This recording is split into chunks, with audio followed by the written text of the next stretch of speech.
Ladies and gentlemen, boys and girls, Devyo, Sajjano, Mitro, welcome back.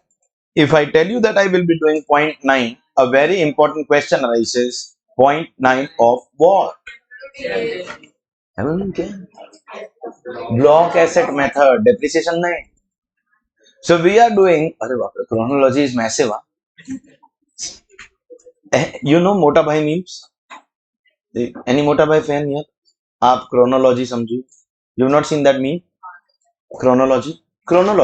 CA, inter, tax, direct tax, NTTI, PGBP. This was fast.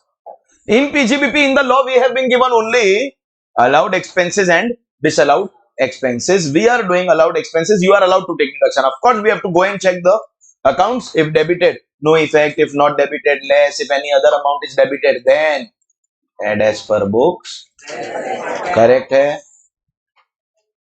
In section 32, we did the introduction. What are the two conditions to get depreciation deduction? Own, then use. Once you do that, you will get deduction on tangible as well as intangible, but no depreciation on land, goodwill, and imported cars. Cars part you can ignore. More than 10,000 has to be paid in allowed mode, otherwise you won't get depreciation on that expenditure. Amalgamation, then ratio of number of days. Then we came to yesterday's lecture. I told you depreciation will go into 3 lectures. Yesterday's lecture, we understood there are 3 things that we have to learn. Whole world has to follow something called block asset method. We are deep into the block asset method as so far, and we have to just complete the remaining permutations possible. But we'll come to that. SLM is completely eliminated, right? No. Say those 3 magical words. Only power generation, only tangible, and optional. So we finished the full SLM, full explanation. Twist will come only when the asset is sold. Then there is one more concept for manufacturers. We have a concept called additional depreciation. We are yet to start that, but we started that method which is applicable for the whole world, all businesses, all professions. That is block asset method. Under that method, now you remember.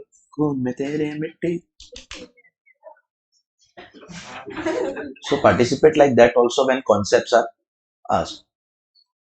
But good thing is that you all do. So not a problem. Okay. Once the asset enters the block, we don't have the identity. That is block. We will be calculating depreciation not on the value of an individual asset, but on the value of the block. How is the value of the block going to be computed? Start with opening WTD. Add full year purchases, less full year sales. That is qualifying amount. On that amount, we will be charging depreciation on the rates already given. So the blocks and rates are pre-decided. You can't make blocks according to your choice. You have to do it as per what they have given, and that depreciation will be your allowed expense. If you don't know that calculation of how to make block, how to apply rate, you are unfit to cash on delivery. But if you get that allowed expense, your next step is going to be add the amount in accounts and less the amount that you have calculated. Correct? Then we started learning one by one the various possibilities in the block asset method. First year, we saw that total value we are charging, we don't know value of individual asset. Second year, we saw that wherever there is sale, second and third year, it can look like a profit or loss. But as long as the block exists, when can we say that the block exists? As long as there is positive quantity, positive amount, positive quantity, positive amount, the block is in existence. So there won't be any gain or loss. The gain or loss will be automatically adjusted in the amount of depreciation. Correct? That means gain or loss, if at all will come, it will come only when either quantity is becoming 0. It can't become negative. Tables don't reproduce, if you remember. It can become 0. Or amount can become 0 or negative if sales are more than opening plus purchase. Correct? We are yet to come to only that permutation where profit or loss will come, but till now no profit loss. In between, in year 4 and 5, we got one more concept, that if we observe purchases are being added irrespective of date, and even 31st March ka purchases will therefore get 100% depreciation. Now accounts makes us do day wise, date wise, month wise, but in tax we are not keeping identity. That's the main crux of block asset method.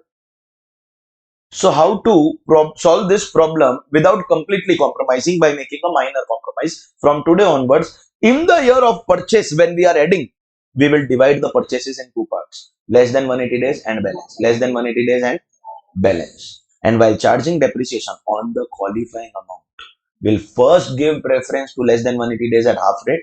If at all anything is remaining, that depends on your sales value. The remaining amount will go in full rate. Correct? Yeah? But this half rate will apply. This is where some people became ineligible for the offer. The half rate will apply only and only if purchased in the same year and used for less than 180 days. So if you purchase in 1 year and use it full year, so full rate. This is what we studied towards the end. Purchase during the year and use for less than 180, then half rate. Opening WDV obviously full rate, provided there is some balance in your qualifying amount. If you purchase in a year and don't use at all, when we say don't use, it means neither active nor passive. If you use passive also, that means you have used. You can't say not used. So no depreciation. Next year when you start using, will you get depreciation? You use for less than 180 days. Still full, because half rate applies only if the purchase has taken place in the same year. Half rate ka concept says purchase during the year and used for less than 180 days. Correct hai? So now we go to the next year. The year will now be year 6, and now the only possibility left is when will capital gain come. Capital gain will come if the block ceases to exist, if the block goes away. And to say that the block has gone away, there are two things that can happen. One, amount has gone, or two, quantity has gone. I have to show you permutations of amount going, permutation of quantity going. Till now, we have done all possibilities where we have quantity and amount, quantity and amount. So there was only depreciation. Remember, in the block asset method, either depreciation or capital gain or loss. If there is depreciation,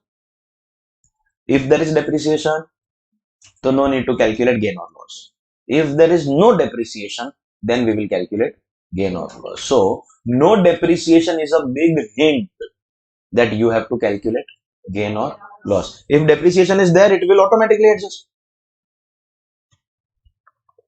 But if depreciation is not there, so you have to calculate. Let's see how that will work. Year 6. We start with our opening WDV.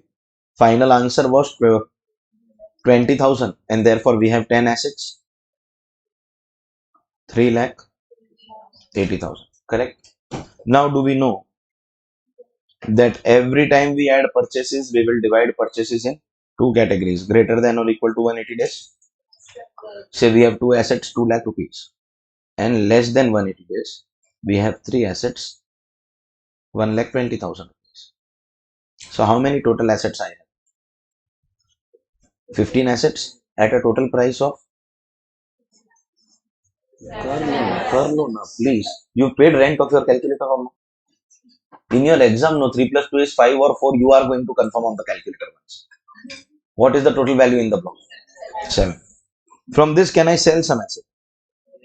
I have sold some 4 assets. And someone came and gave me 10 lakh rupees for those 4 assets. What is the total value in the block? Out of which selected assets are being sold at a price of 10 lakh. That means this time the qualifying amount is coming to a negative figure.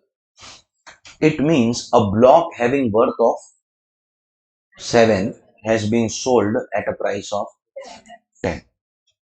What will we get as qualifying amount? First of all, when the amount that we have is only 7 lakh, we cannot subtract 10 lakh, and therefore even in exam you have to present like this. The maximum that we will subtract from the block is 7 lakh, giving you qualifying amount. So quantity can never become 0. Qualifying amount also we will not let it become 0. We will restrict it to, we will not let it become qualifying, sorry, my bad. Quantity cannot become negative. Obviously, qualifying amount also we will not let it become negative. If it is becoming negative, we will restrict it to 0. So how many assets are remaining? 11. 0. And therefore, what is going to be the depreciation? Check. Block ka rate is 10%. Now, you can make mistake in this also by the with the standards that you are laying down on a day by day basis. 0%, 0 ka 10% is 0, and 0% of 10 is 0. The moment you say that depreciation has gone, this ladies and gentlemen is for you a hint. The moment depreciation goes, you will have to calculate capital gain or capital loss. See, if depreciation exists, it will adjust. But when depreciation goes, think about it. Depreciation is 0 at selling price of 10 lakh. Even if it is 11 lakh, 12 lakh, 13 lakh, 14 lakh, 1 crore, 2 crore, 10 crore, 15 crore, depreciation will still be 0. But you are getting more money. As long as we have amount, higher amount or lower amount, higher depreciation or lower depreciation. But if the amount is becoming zero, zero depreciation will not adjust your gain or loss. And because there is no depreciation, this will trigger the hint. Remember the hint that the block asset method is giving you. I will calculate capital gain in the block when there is no depreciation. Let us summarize this first for you. Therefore, in a block, either you are going to do depreciation or you will be doing capital gain or capital loss. If depreciation comes, then capital gain will not. Correct? And let's also summarize when will that happen. As long as the block is in existence. How can a block be in existence? Positive quantity and positive amount. As long as the block is in existence, there is going to be depreciation, no gain or loss. So when will gain or loss come? When the block will go away. When will that happen? Either there is no quantity or no amount. Then block has gone, no depreciation like in this case, and therefore we will have to calculate the capital gain or capital loss. So we are doing the last possible permutations of the block asset method, where in one case our amount is going, then we will of course take another case where our quantity will go. Here, what is the depreciation? Zero. Therefore, what is the hint? We have to calculate capital gain or capital loss. Capital gain is a very, very simple head of income. And this is my advanced request to you. We still have about 3-4 lectures, maybe more than that. Minimum 3 to we want for completion of PGBP. In between, there is going to be a weekend as well. So we are still at least 5 days away from commencement of capital gains. And because you all are near your attempt, it is highly possible that the other CA students that you are aware of, you are friends with, have already completed their direct tax syllabus and just take their opinion about capital gains. I am not critical, or I am not trying to criticize their knowledge, their learning, their teachers or their class. I am just asking you to take a fair opinion. What kind of chapter is capital gains? Is it easy, very easy, medium, difficult, very difficult? You understand, you don't understand? What exactly is capital gains? As a student, knowledge wise, you can say profit on sale of asset. But when it comes to calculation of that gain, what are the complications? Take opinion, so that we know what does the market think about capital gain, and then we will start our approach fresh. In my humble opinion, capital gain is possibly the easiest chapter in your entire syllabus. In sharp contrast, you ask people around, what they will say is, sir, we don't understand only what is capital gain or how it works. Because the habit is trying to memorize. In fact, I find salary difficult, because in salary you have to memorize the perquisite valuations. In capital gain, you don't have to learn anything. You don't have to learn anything by heart, memorize, mug up. No. You just have to understand the transaction. If you understand the logic behind the transaction, you will be able to solve without memorizing. So please take general public opinion. Capital gain is a simple formula. Sale minus cost. Sale minus cost. You understand formula of profit? You were taught this in first standard. If I buy a pen for 8 rupees and sell it for 10 rupees, then selling price minus purchase price ka definition of profit is this only. Correct? Capital gain just modifies these terms. Capital gain does not call SPSP. Capital gains calls it SC. That is sale consideration. Because it need not be price. It can be any consideration in kind also. So we have to write the monetary value of your kind consideration.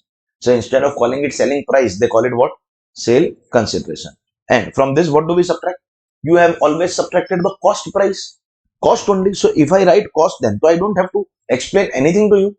Capital gain just gives this also a fancy name. They call it cost of acquisition, that is COA. What do they call it? COA. Capital gain is the easiest head of income, SC minus COA. SC minus COA. Now come to the block. What is the amount for which I have sold the asset? Selling price is very easy to identify. 10 lakh rupees. What is going to be the cost of acquisition? If you were doing simple accounts, in accounts, if this was not a block, this was like an individual asset. You maintain individual asset ka value. No? So do you realize this is the WDV of the asset right now? And this is the selling price of the asset. And what have you always done? WDV and selling price ka difference, you have declared it as profit or loss. We, as long as we have the block, don't declare it profit or loss because we adjust in depreciation. But now that we don't have the block, we will have to do, and thus our cost of acquisition is nothing but the WDV of the block. What you need to understand with logic is that a block having worth of 7 lakh has generated sales of 10 lakh, and therefore the WDV of the block, which is 7 lakh, or if you don't want this complication also, let me keep it so simple for you, that is opening plus purchases is your cost of acquisition. 7 lakh is the value. I have sold it for 10 lakh rupees, and thus this 7 lakh is going to become your cost of acquisition. The value in the block before the sale took place. See, after sale it is 0. Before sale took place, what is the value in the block? That will become our cost of acquisition, the opening plus purchases. When I will do capital gains chapter, I will be teaching you the definition of cost of acquisition. In that, there will be a question, what is cost of acquisition in block of depreciable assets? And the answer to that question will be opening plus purchases, that is WDV of the block before doing the sale. You simply say opening plus purchase also, I will take you the answer. I'll take your answer. Opening plus purchase. So in this example, do you understand? Selling price is 10 lakh. And what is the cost? The value of the block. That day when I asked you this question, you understood this? This is my capital gain. What is my capital gain? 3 lakh rupees. That day when I asked you this question, right now you're saying, sir, what is cost of acquisition in a block of depreciable assets? Opening plus purchases. If you don't answer, believe me, no matter which corner of the city you are living, including Badlapur, or which corner of the country you are living, I am going to Thalli Kullum. Translate it for the class. Thalli Kullum. Translate.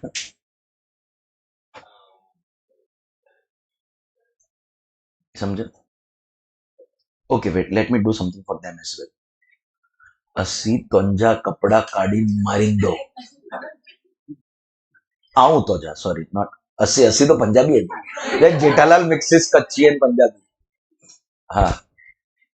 आऊं तोंजा. हाँ, समझ गया. Sorry, I forgot. You told me, no, where you stay. हाँ. Full rasta. And I strongly believe that most students are from nearby areas, barring a couple of students who travel from faraway places. The farther you live, the more you will be beaten because the route will be long.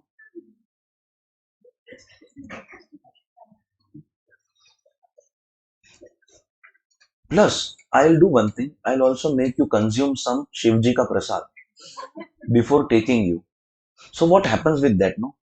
Life becomes very slow. Like, you are sitting for 2 hours. Then you are like, yeah, it's been 2 hours, give me food, no? You'll realize it's been only 5 minutes since you asked for food. Life, your thoughts, everything changes. You are in a different zone altogether for multiple days, in fact. Multiple days. Forget Pratik. One day, if I bring it for you, no, you just taste a bit of it. Or it's a secret between you and me. Go to any local pan shop and secretly whisper in the ears of the shopkeeper. Don't say it loudly. Secretly whisper in his ears, mango churan. What will you ask for? Mango churan. This is literally, as you say, saste wale nashe. 10 or 20 rupees ka packet comes. And taste is also good because they mix flavors. And immediately drink some water. Don't eat sweets. And stop paying so much attention to what I am saying right now.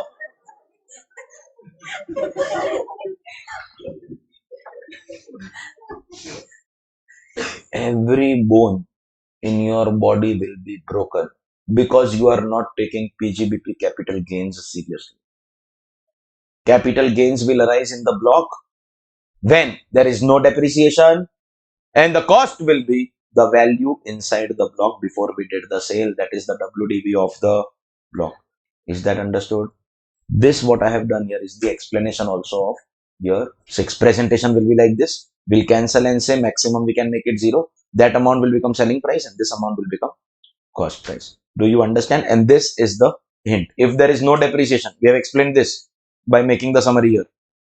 If there is no depreciation, which will happen when the quantity or the amount goes away, then we will calculate the gain or loss, and this is how we will calculate the gain or loss. Everyone is clear?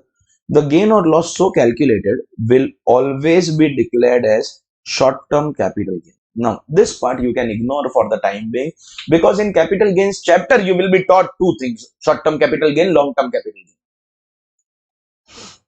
So for now you ignore. When we do that chapter, I'll talk about it. You only understand this is capital gain. What is short-term, what is long-term? Right now you don't know. How we distinguish between them in taxation, you don't know. We'll talk about it at an appropriate time. For now, it is capital gain. Everyone is clear about what happened in year 6. Fantastic. Next point. Haji. Fantastic. I am coming to that. You have to, first of all, not look at this. This is one asset. In case it was not clear to you. We do realize that we are left with some certain assets in quantity. Correct? Hai? But we are not interested in their value. Our block has gone with the amount going up. You understood? Of course, we do agree that we have some assets. What to do with the remaining assets? That answer also I will give. Before going to the last case, if quantity becomes 0, what will happen? So let me give you that answer first. This is going to be point number 11. No, 10. Point number 10. We are in year 7. What is our opening WDV? 11 assets having no value at all. Everyone understands. Possibility 1, I am not doing any purchase during the year. I am not doing any sale during the year. So what is going to be my qualifying amount? No need to write also. Nil. Therefore, what is my depreciation? Nil. The moment I say depreciation nil, some people start saying, sir, hint. Depreciation nil, so gain or loss. Okay, done. Calculate. Every time depreciation is nil, you have to calculate. Calculate. Selling price? Nil. Cost price is total, no opening plus purchase? Nil. So selling price 0, cost price 0, capital gain also is 0. Is that clear? That means we are sitting with a dead block without any amount. In a dead block, unless and until you make any purchase, there won't be any value that will come. Sales you can make, I'll talk about it. But if there is no purchase, no sale, there will be no depreciation, no capital gain. Just that you are using the asset, nothing else. Correct?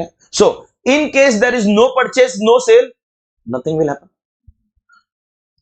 Supposingly, I do only sale. Now, I do have 11 assets as you said. So, can I sell these 11 assets? Purchase is 0. But sale is there. Can I sell 11 assets, may say any 10 or any one asset also?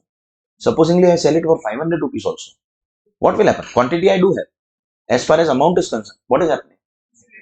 Negative. This is a repetition of year 6. Think about it.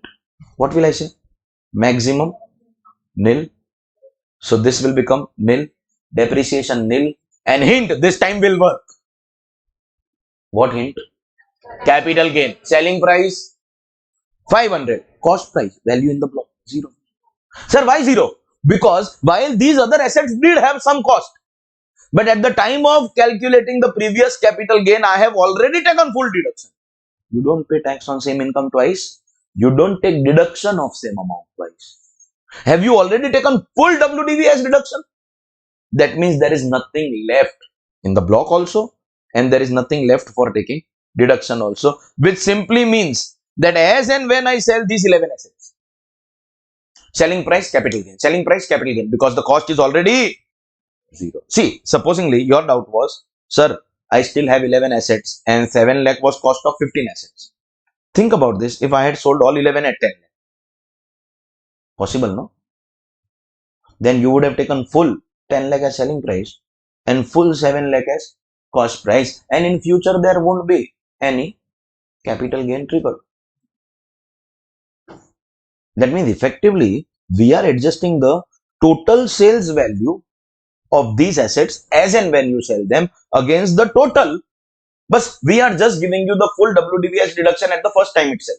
So subsequently, there won't be any deduction. But ultimately, the total selling price is getting taxed as and when you are selling. You understand? Which means I come to the conclusion. If you agree with this, then I'll come to my next concept.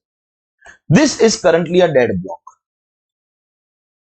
If in the dead block, I am not making any purchases, any sales, so everything will be 0, 0, 0, 0. That means depreciation or capital gain, they all are going to be 0. If I make only sales, so what will happen? The WDV is already deducted. In such a case, sale consideration will become capital gain because cost is 0, because WDV is 0, because I have already taken deduction logic,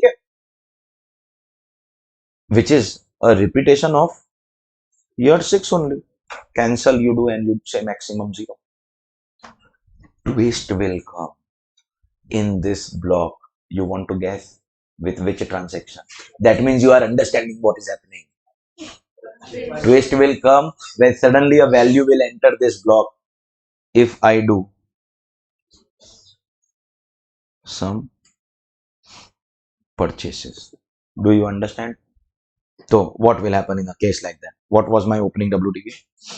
11 assets, 0. Supposingly I purchase simply one asset also, and at 1000, see, I'm taking 1000, I actually want to take 100, but to make it respectable example, 1000. Of course, I can still sell all these 12 at a price higher, at a price lower. I can sell some, but we are talking about another concept. If I sell all of them, I have that last possibility, which I will explain here. Last possibility, I told you 8 years, everything will be taken care of. Till now, we were having quantity and amount. We took one example where amount is going. Now we are going to take an example where quantity will go in year 8. But year 7 is here to explain to you that supposingly I don't make any sales. So what is my qualifying amount? 12 assets, 1000. Do I have quantity? Yes. Do I have amount?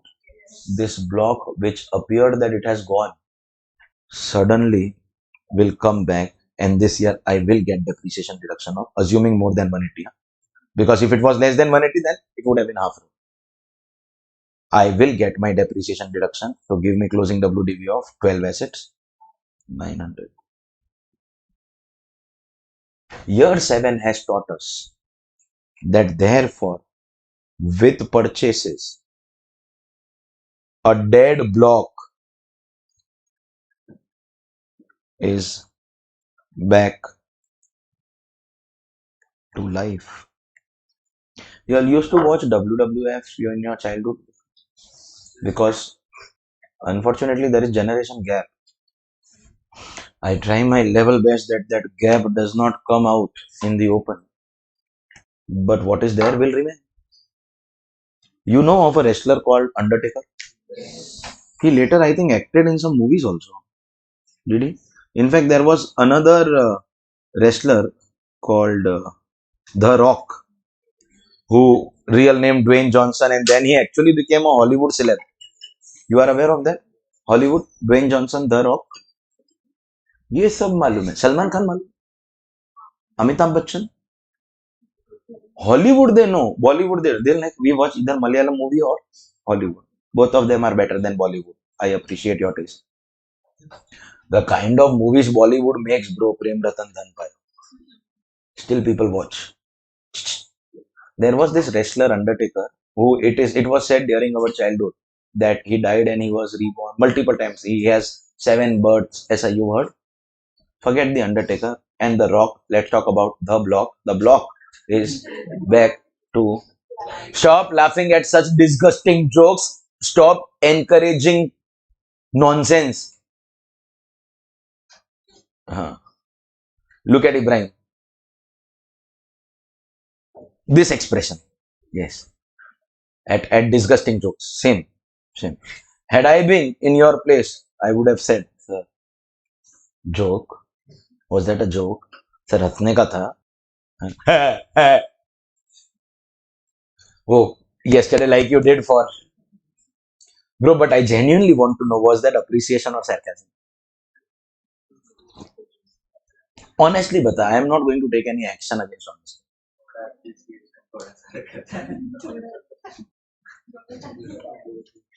This is not politics. You don't have to pay diplomacy politics here. Stop being diplomatic. Be honest, be blatant. Sir, it was sarcasm. Bro, I am not going to give you discount in CA final fees if you say appreciation. Means what is generally applicable for anyone who pre-books. This is the moment students clear inter and they immediately take their final admission. So whatever I give, that is applicable. Extra kuch nahi. Just as a hint I am giving you, you can pre-book your May 28 CA final batch now only. It will start in October 2027. You can pre-book your batch now. CA final direct tax, May 28 will start on 1st October 27. October, November, December, 3 months. During that period, no, we have some Diwali, Dasera, holidays, some Christmas. Therefore, maximum it goes to the first or second week of January. So you can pre-book now. Of course, your anxiety is, sir, to kitna discount? I know that things that matter. As a system, as a trend, any student who is still giving inter exams and has decided, yes, sir, and typically I tell students that wait till PGBP capital gains. Don't take your decision so early. It is always possible that I was good till house property and then now I am not good in the important chapters. But after capital gain, you can take your call. And the system is that whatever is the ongoing CA final fees right now, uska 50% is your fees. So 50% discount on present fees. And between today in the next 3 years, if there is any increment in fees, which will be with inflation, that extra also will not be taken. If there is any change in the GST, because GST will immediately pay now. So it is basically like on cash basis, we have recorded the income and paid the taxes. So there won't be any GST leviable. Any change will not be applicable. Any increment will not be applicable. Admission confirmed. Provided you don't have that fear. What fear?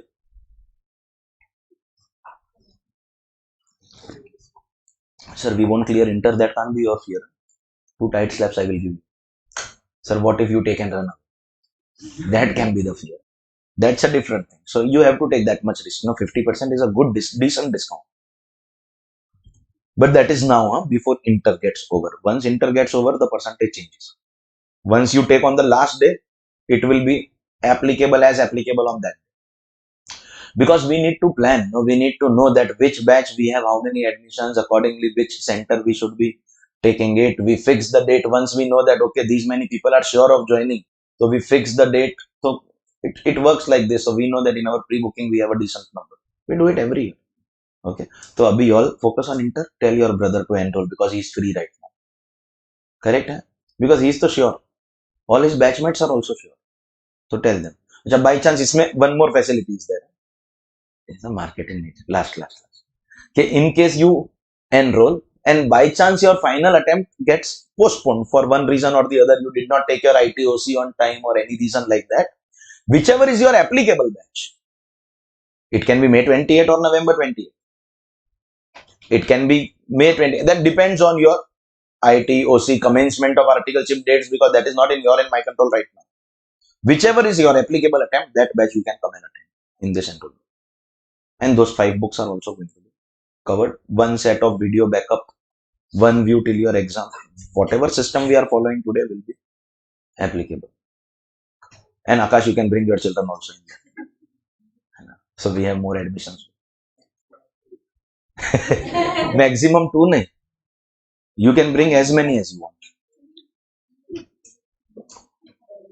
Ladies and gentlemen, as kids we heard about that wrestler who will be back to life. We don't know about him. This block was dead last year.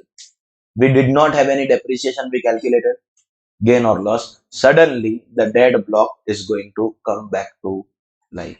And we are charging depreciation. Understood? This is the explanation. And your doubt is sorted, no? Okay, sir, total cost. So total cost we have taken deduction. Subsequently, you won't get any deduction. With this, there is one last permutation which is left to be taught to you. Tell me what is that permutation first of all. Loss that we have seen in year 6.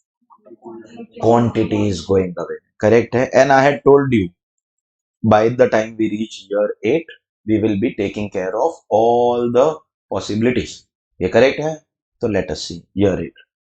Opening WDV. 12 assets 900. Add purchases. Because I want to take an example where quantity is going away, I am not taking purchases. See, end of the day, there can be purchases, there can be sales. We have to just add purchase minus sale. Add minus, add minus. Finally, look at qualifying amount and take your decision, depreciation or capital. So, because we know that we are doing an example to eliminate quantity, that's the reason why I am doing this. In a real life situation, there will be purchases also, there will be sales also, everything will come together. You just have to do your steps and focus on this. That also in real life, you will be doing only the amount. You actually don't have to make the quantity column. This quantity column, first and the last time you are making in life. Is that clear? So ladies and gentlemen, add purchases minus sales. We have sold all 12 assets. Case 1 for 700 rupees and case 2 for 1100 rupees. See, I want to give you both examples, no, where selling price is less than the block value and more than the block value. Quantity is so. Quantity can't be negative, but amount can be both. Correct? Hai? Fantastic. Now then, if we are asked about the qualifying amount, as far as the situation A is concerned, quantity is 0, but there is amount of 200. As far as the situation B is concerned, quantity is still 0. And as far as amount is concerned, you will tell me what to do. Right, minus 200. No, that means you have not understood year 6. What are we going to do? Maximum 900. So this is also 0. One thing we can clearly understand, that means year 8B is a repetition of year 6. Difference being, there we still had quantity, but we did not do anything with that quantity. Here we have no quantity. And what about 8A? Let us understand. What will be depreciation? At least 8B, so I am 100% sure there is no depreciation. You are also 100% sure there is no depreciation. Correct? 8A, do we have amount? 200. So we apply block rate on that amount? No. So what to do? Nil. Sir, why nil? Because there is no quantity. If there is no quantity, that means we are not fulfilling owned and used. That means there can't be depreciation. Depreciation will be 0. Either quantity goes or amount goes. So here to both have gone. Here quantity has gone. Depreciation 0. And if depreciation is 0, so what is the conclusion that you have drawn mentally? Therefore, we now have to calculate our capital gain or capital loss. If depreciation is 0, we have to calculate our capital gain or capital loss. Sale consideration. In case A, it was 700 and in case B, it was 1100 minus cost of acquisition. What is the definition of cost of acquisition in the block? Do we know it is always going to be opening plus purchases, which was 900 for both situations, only selling price is changing, which effectively is giving us capital gain of 200 in 8B. That means whenever the selling price is higher than the block value, when you sell some assets, year 6 or all assets, year 8B, it is a case of capital gain, selling price minus WDV of the block. But whenever the selling price is lower, then of course, that much you understand it's a capital loss. Wait, but that loss can come only if quantity is 0. Think about it. If selling price is lower, that means we will always have amount. If one asset was also remaining behind, then block will come, and block will come, then depreciation will come. That means loss can come only if quantity is 0. The meaning of loss is selling price is less. Selling price is less means we have qualifying amount. If we have qualifying amount, then loss can come only if quantity has gone. Because if we have quantity also, so we have the block. Which means I am drawing this conclusion. You understood this is capital gain and this is capital loss. And of course, For now, I will tell you always short term, but this part in capital gain only I will teach you. Right now, you can. Right now, y'all, do you understand this statement? If you understand this statement, then I will not waste too much of your time. In a block, capital gain can come twice. When some assets are sold at a higher value, or all assets are sold at higher value, year 6 and 8B respectively. But loss can come only once when all assets are sold. That also at lower value. Of course, lower value. Higher value is gain. When all assets are sold, quantity is zero and there is lower value. Therefore, we have the amount which is remaining here is only our capital loss. Because if selected assets are sold at a lower price, so we will end up having two things. Selected assets are sold, that means we have quantity, and lower price, that means we have amount. And when we have both, we can't have gain or loss. We will have depreciation. Did you understand this conclusion? Let's draw this. Therefore, in a block, capital gain can come twice. What are the two situations? Some assets sold or all assets sold. Provided they are sold at higher than WDV. WDV means opening plus purchases, which is our year 6 when we talk about some assets and our year 8B if we talk about all assets. Correct? Hai? But in a block, capital loss can come only once, only when all assets sold. That also, all assets are sold at lower than opening plus purchases. This concept we studied in our year 8A. And as a conclusion, if some sold, that means we have quantity. At lower, that means we have amount. Then in that case, there will be depreciation and therefore there will be no capital gain, no capital loss. Did you understand this?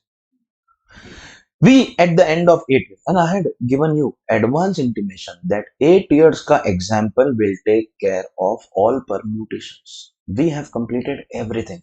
When we have quantity and amount both, when one of them goes away, and the other goes away, late purchases, early purchases, every permutation is taken care of. At this stage, in every class, every batch, wherever I go and teach since the last 14 years, hundreds of batches and thousands of students, I always give the students of the class a chance.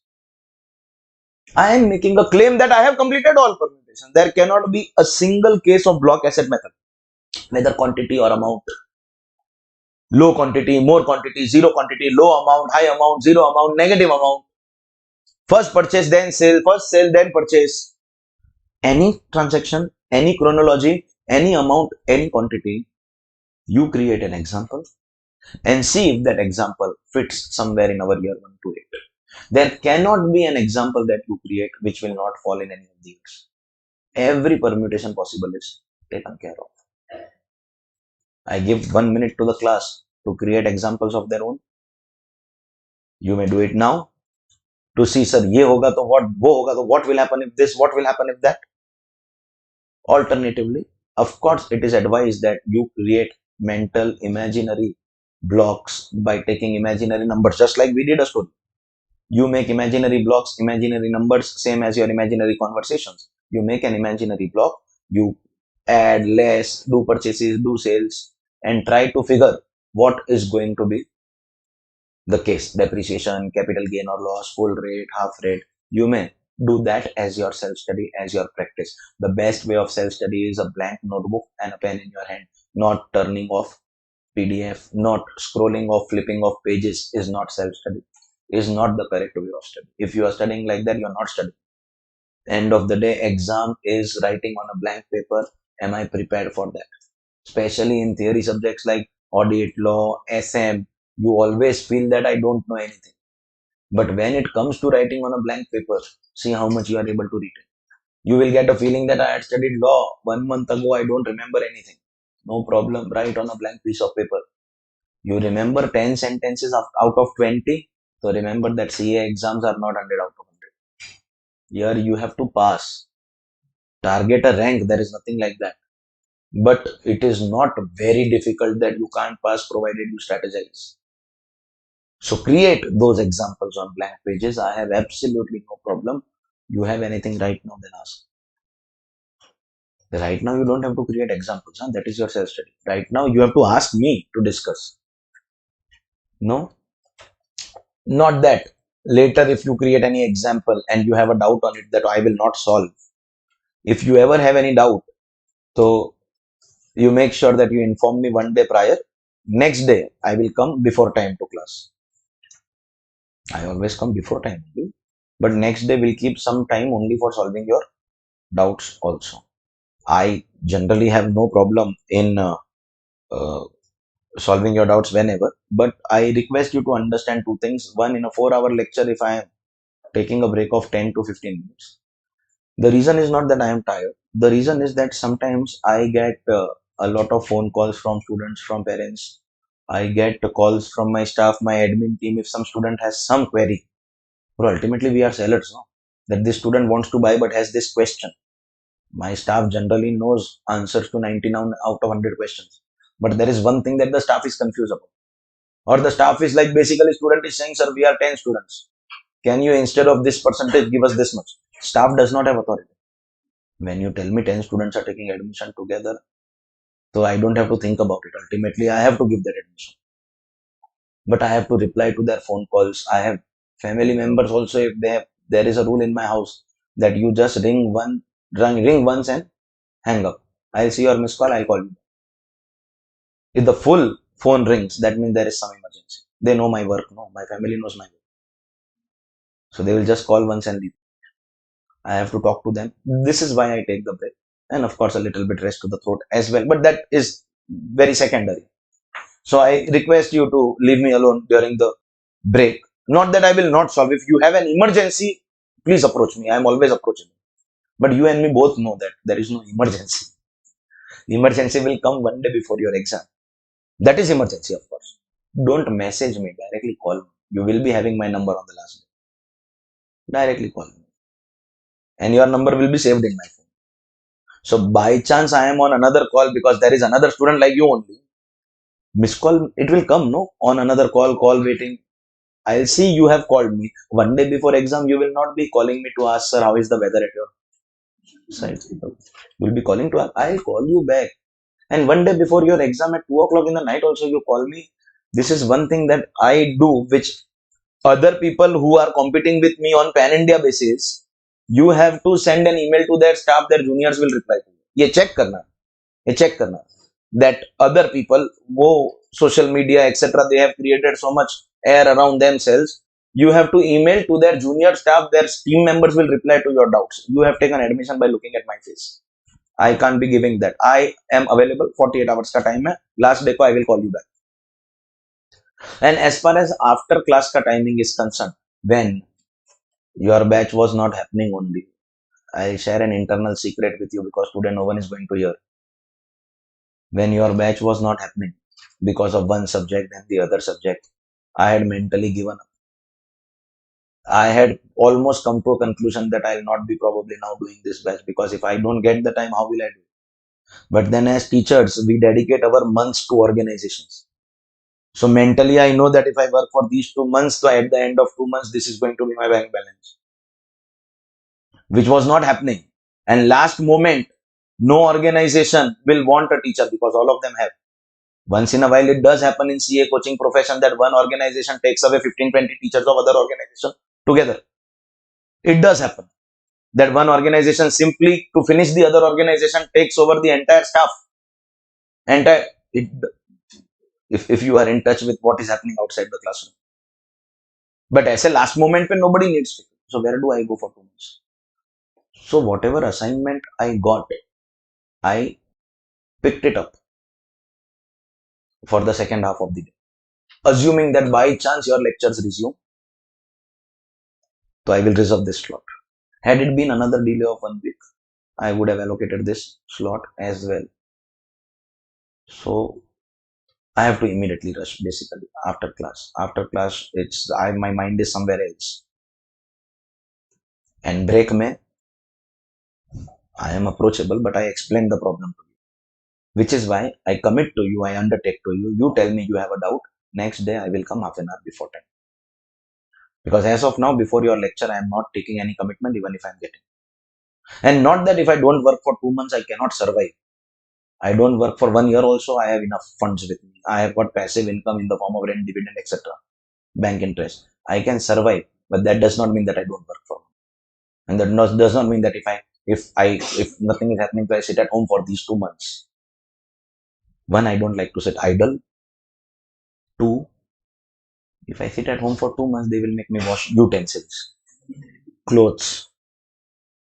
They will stop the milkman and send me every morning. Bro, zero self-respect once you are married. So for these reasons, I had to keep myself only busy. It is not that I am getting a lot of money over there. I may be doing complimentary or charity work also, but commitment is commitment. So I have to rush after class. I hope it is clear. So whenever you by chance are ready with more permutations on the block asset method, sir, what if this is the amount of purchase or that is the amount of sale or quantity or any order? But we know whatever be the order of transaction, we first add purchase then sell. Correct? Eh? If you have any situation which you are not able to cater to, bring it to me. We will sit down together before class and do it. As far as the directly enrolled online students are concerned, of course, you are also eligible for doubt solving. Doubt solving is for classroom students, live online, and anybody who is buying the recorded lectures. So anybody buying the lectures or as a YouTube subscribe, you are aware or you are not aware? If you are buying YouTube subscription, so on a monthly basis, you can view the lectures, but I am not going to give you books in that, and I can't give doubt solving also in that. Membership will maximum give you access to the lectures. So YouTube, except YouTube, online, offline, and recorded, students will get doubt solving, and hard copy books also I have sent. In fact, those who have enrolled online, I think have direct access to my WhatsApp, my personal number, not the office number. You do, right? क्या भाई कौन से world में you are lost?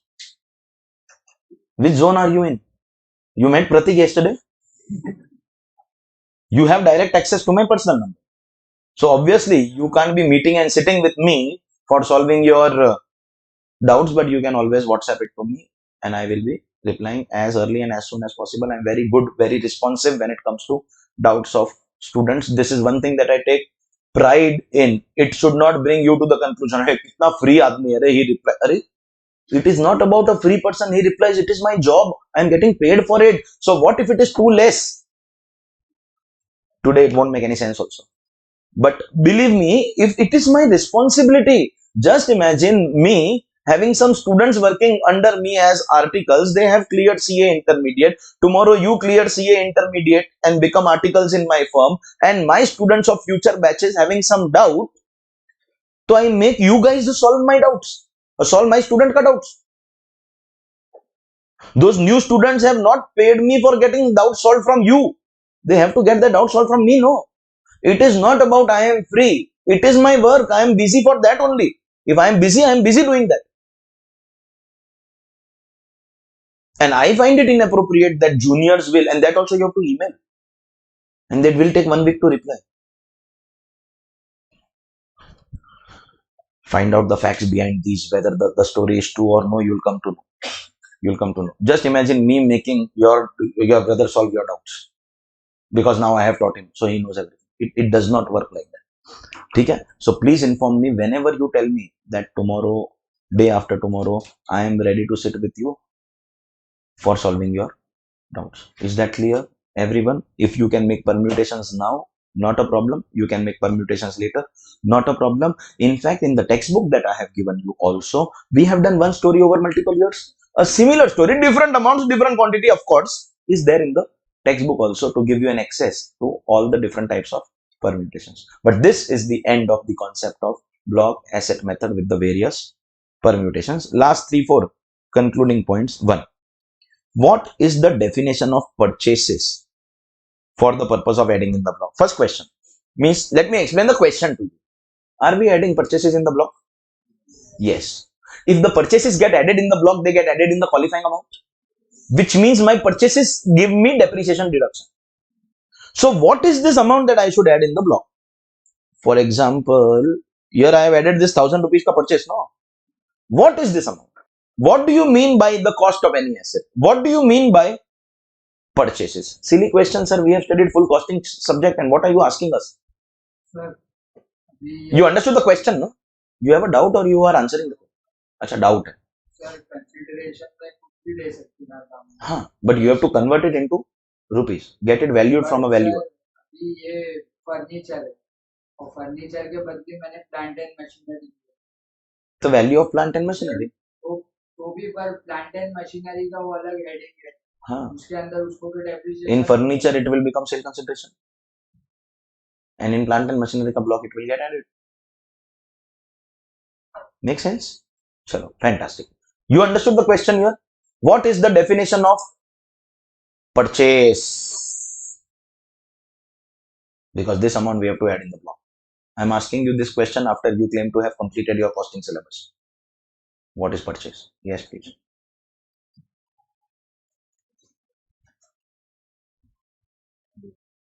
Bol? Purchase price. Very good. You are adding. What do you mean by direct expenses?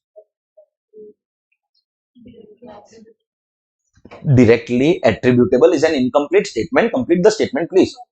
For purchasing the asset, bringing it to its present location and condition, these are basic accounting standards. That will be the amount that you will add in purchases. For example, computer block 40%.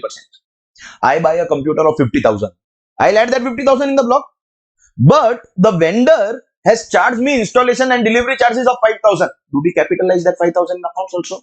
In tax also 55 will be added in the block. So while adding the amount in the block, you have to be careful. The purchase price plus all expenses before using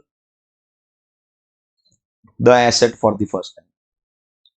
Is this also the definition of purchases in accounts? So we have to capitalize all these expenses. Freight was an example, of course. Correct? Eh? But one more twist. The twist is that from this amount, before adding the purchases, we are summarizing our purchase amount. Take your purchase price, add all other expenses, minus any amount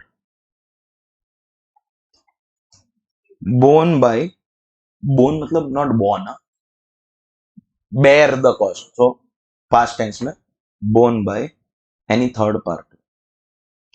A portion of cost of your asset has been paid by someone else. You'll be like, huh? My asset I will pay. How can someone else pay? Neighbor's wife will buy asset, I will pay. No. Huh? I am only the buyer. Stop doing nasha. I am only paying. Seller has been paid ke has paid? क्या बोल? हाँ. Seller is paying, so this is zero. But my cost I am still paying, no? In my cost, there is some amount which the government is giving me as grant or subsidy. You understand? I will explain. Take this example. Please understand. Supposingly, government is coming and appreciating me that good manufacturing business you are doing. With this, you are manufacturing good product. You are contributing to Make in India. Why don't you manufacture 10 times of your production? To which your reply is, sir, I know that the product that I am manufacturing has good market. I know that if I manufacture 10 times also, the market has enough demand to consume it. I also, that will increase my profit. I also want to, but my machine does not have that much capacity. For manufacturing 10 times, I will need a high capacity machine. The cost of that machine is 1 crore rupees. I don't have that liquidity. I don't have that cash flow to make that investment right now. Therefore, I am happy with this 10 lakh machine. In any case, everything is sold. 1 crore also, everything will get sold. But I don't have investment. Government is asking you, bro, tell me one thing. 1 crore ka machine? How much you have from 1 crore? You have only 10 lakh. See, listen, Garib, at least become rich in examples.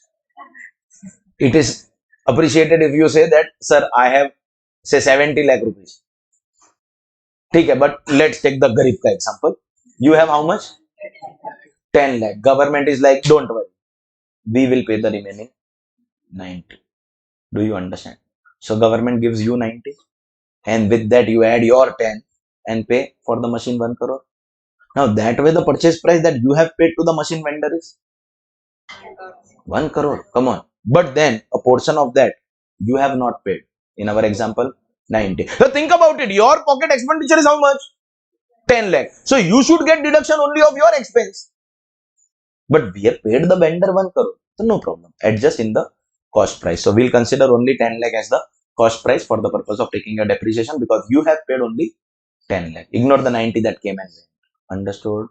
So any subsidy relating to a fixed asset will be subtracted from the cost of the asset before adding in the block. Is that clear? Fantastic. Next. Supposingly you have any asset that you are using for personal purposes. So block asset is over. We are just summarizing the concluding point. The last 2 points are left. Block asset will get over. Supposingly you have an asset which you are using for personal purposes. Personal, like your residential house. What will be the depreciation that you get? No depreciation, because you are not using it for business. Now this asset is brought to business. Is that possible? So one day I purchase my personal asset. For example, I purchase a house for 1 crore. It's a house. When it's a house, there will be no depreciation. But after 3-4 years, I convert that house into an office. Now is it owned and used? Yes. And it's a commercial office. Not that I am using it for residential purposes. Or maybe it is possible that it was a house for myself. So no depreciation. Now I am allowing my staff to stay. So it becomes a residential building, but I am eligible for depreciation because now the usage of this house is for my business, for my employees' ka residence. So when you purchase, you won't get depreciation because personal. But now will you get depreciation? How will we calculate this depreciation? Supposingly I purchase this depreciation, the asset for 1 crore rupees. At that time, no depreciation. 5-6 years I use it, no depreciation. After 6 years, when I bring it here, I will get depreciation.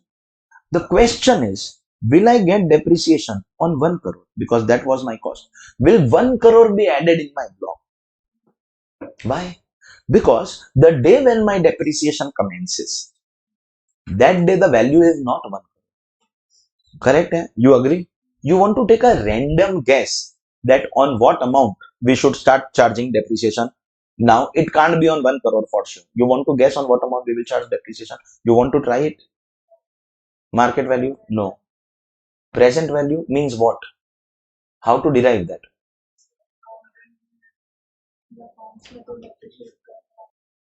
Accounts maybe do you depreciate your personal asset? No. But you are very close. If you can give me a more appropriate answer. The only wrong thing in your statement was accounts may depreciation. That's the closest answer possible. You understood the question. No? Today we start depreciating which value? We can't depreciate 1 crore. But we will get depreciation. Now it is business purpose. So what value we will get depreciation? WDV. Which WDV and how will you calculate?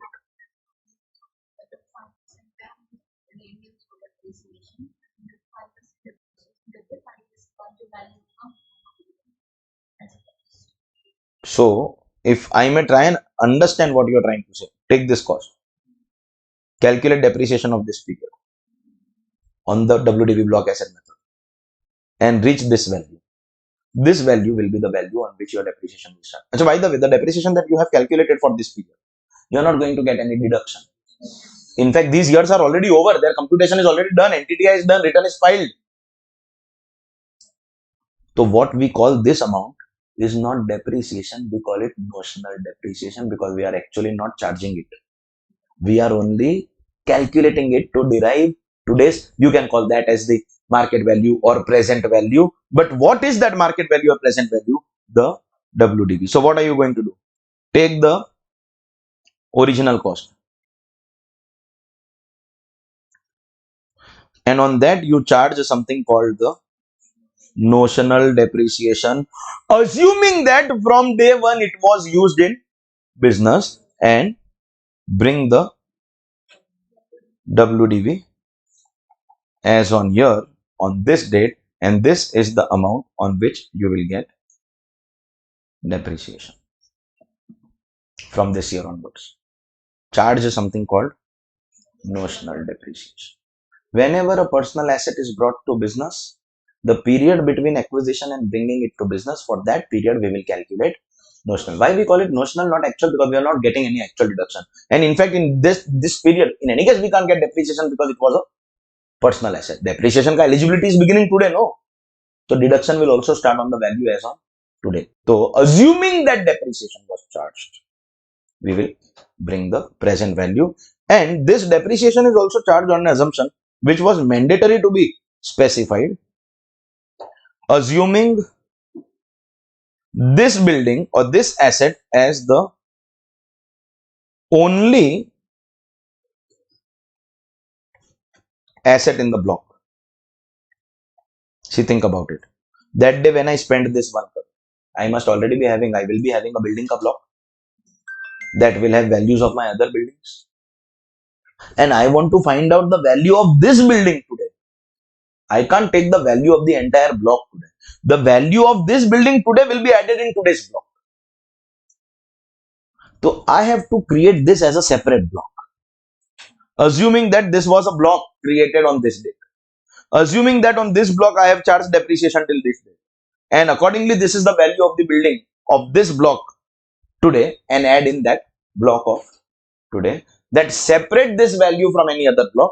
Make a separate block considering this cost and this depreciation, and bring the value of today. This was required because if we follow the normal block asset method, so what will we depreciate? How will we charge? Because building can have other assets also in that block, no other buildings also. So the block will be created assuming that this is the only asset in the block. Does that make sense? Derive the WDV, and on this WDV charge depreciation. Is that clear, everyone? And it makes sense also. It appears logical also that we have to charge a depreciation from now, but we can't be charging on original cost. So how to bring the present value? Assuming that depreciation was charged. It was very logical until some years ago when the government said that this type of calculation will be done only and only for an asset called building. So is it possible that this personal asset is motor car, plant and machinery? I purchased for 1 crore, no depreciation. Now I am charging depreciation because I move it to my business. So in that also I should bring it to today's value. With this, what is now going to happen is, for motor car, I won't be charging notional depreciation. For motor car, I will directly start here with the cost. Because they are asking you to charge notional depreciation only on building. Till the time this was not written, everything else that is taught to you here appears to be extremely logical, that bring the asset to the present value and charge depreciation as per that present value. But that present value or market value word we will not use. We will say WDV assuming notional depreciation. Suddenly what are they saying? Only building you charge notional depreciation. That means other assets. If only building is covered here, so other assets we will charge depreciation, start depreciation on original cost. Correct, na? It initially felt illogical, sir. Actually, we should do this for all the assets. See, building ka value is not 1 crore today, so we are charging notional depreciation. So other asset also will be a reduced value, no? But for other assets, from today I will start depreciation on 1 crore. Illogical, as you may think, but listen, who is benefiting from this? Taxpayer. It is logical. See, the moment we charge notional depreciation, we are reducing the amount eligible for present depreciation. So on building, we get less depreciation. So if they add this condition, that means other asset pe we get more depreciation. We will happily do it. No one objected. You understand? No one objected to this when they brought this. So only on building you are going to be what, bro? Notional depreciation. Everyone is clear? And ladies and gentlemen, the last point here. If you have a gifted asset, or instead of that, you'll not get understand. So let me make it clear. If asset received as gift is brought to business, my first question is, you are using the asset for your business or profession? Are you eligible for depreciation? Yes. So do you have to add the value of the asset in the block? Yes. But the point is that how will you add the value of the asset in the block? Because this asset you have not paid for. This asset was received by you as a gift. That's right. Correct, है ना? This asset is received as gift. So what are you going to do? Means there is a previous owner who must have purchased the asset. This previous owner has gifted the asset to the assessee, and this assessee is using the asset for business or profession. So first of all, will he get depreciation? But his cost is zero. So what does the rule say? Take his cost. That means take cost to the previous owner. Cost to the previous owner, and for the period where the asset was used by the previous owner, charge something called notional depreciation, which will give you for this asset the WDV on which assessee has started using the asset. That will give you the present day value. On that value you can start taking depreciation. Last time it was my cost and notional depreciation, but this time it is cost of the previous owner and the notional depreciation. And here they have not said only building. So here this will apply to all assets. In fact, last time also it should have applied to all assets, but when they kept only building, the other assets became favorable for us. We did not protest. But this has to be done for all the assets. In the capital gain chapter, we have a very, very important concept called cost to the previous owner. Not just a day-to-day gift, but many a times when we say gifted, it can also be a case like inheritance. Please understand. All those cases fall under that complicated concept of capital gain called cost to the previous owner. All inheritance ka cases fall in this concept. If you are expecting anything from your family in the form of inheritance, the way you are operating, I have strong feeling your inheritance is going to become zero. Negative maybe. Because they are not going to give you also even if you want.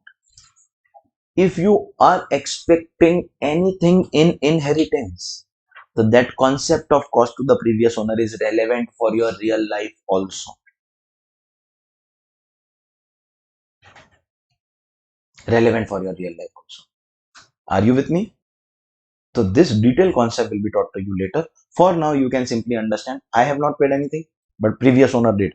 Take his cost and bring it to its present value by charging notional depreciation. This will apply for all assets. Yes, please. Government grant है ना, उसमें तो जो government जितना पैसा देती है वो लेस करती है, तो ऐसा भी तो होता है गवर्नमेंट पूरा machine, So your cost is zero, but government will not buy and gift it to you. Government को दूसरा कुछ काम नहीं है क्या? मतलब it will go and buy machine for you to give it to you as gift because you don't have money to invest in plant and machinery. They already have Ambani and Adani who will go and buy that machine. You understand what you are talking about? Is it possible that Modi ji has got nothing? So in his free time, what is he doing? Going and buying machines for you. Why? So that he can maximum give you money. Ultimately, the question is you who you.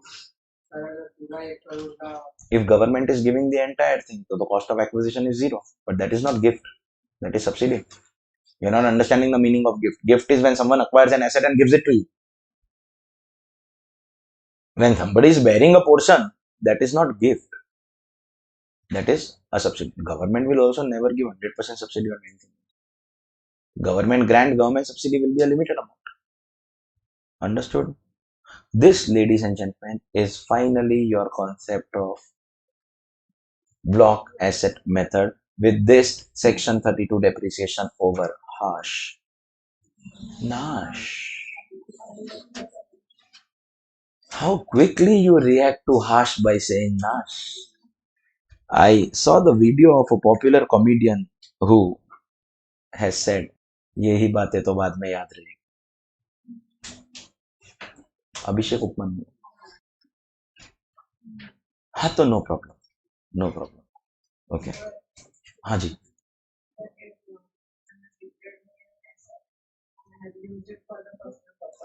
Used it for personal purpose. Possible. Notional depreciation will be, if it is building, so it will be charged for all the years. If it is any other asset from the acquisition of the previous owner till your acquisition, we will be charging obviously notional depreciation because we will fall in that gift wala part. Previous acquisition, no, previous owner's cost, no.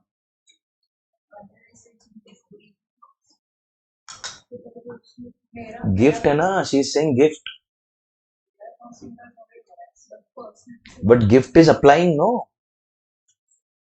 Is it a, you are saying it's a gifted asset, no? So is there cost to the previous owner? That cost to the previous owner you will have to take and apply this point, no? Huh? Till your acquisition. Your personal purpose is starting here, no? तो उसके पहले point 15 is applicable. From here we won't charge notional depreciation because it is other asset. You understood? So you are saying previous owner, then personal purpose, then business use. So this is point 15. So point 15 is applicable. Then point 14 may you take your value here, no? You understood? Huh? But just because it is other asset, that does not mean that you won't take cost to the previous owner because you are simply merging the two concepts. So that is going to be applicable. And building rato full period. Correct? Correct. Fantastic. We, ladies and gentlemen, with this are going to go to the last and final concept of depreciation. The concept of additional depreciation. Concept has to be taught, but logic is already given. We want to encourage, oh, make in India. You remember? Manufacturers. Additional depreciation. Before I teach you the rules and regulations of additional depreciation, one thing I want to clarify to you that additional depreciation is also given under section 32 only. Means additional depreciation is not 33, 34 or 35. In this section 32, we calculate our normal depreciation. SLM or WDV as applicable. SLM limited, ultimately WDV, block asset. And in case I am manufacturer, there will be extra. That extra wala calculation is also in this section only. Under section 32, subsection 1, clause 2a, we will calculate our extra depreciation. Sir, are we supposed to learn clause number? No, bro, you first learn subsection. Oh, sir, are we supposed to learn subsection number? Bro, you first. And in PGBP capital gain, see, every law has an exception. I tell you, it's okay to not learn section numbers, but you can't apply that logic in PGBP capital gain chapter. PGBP capital gain, to the extent possible, please learn section numbers. There is also a trick to learn section numbers. Last 5-6 pages of your notebook, you can make a list. I think I must have told you before.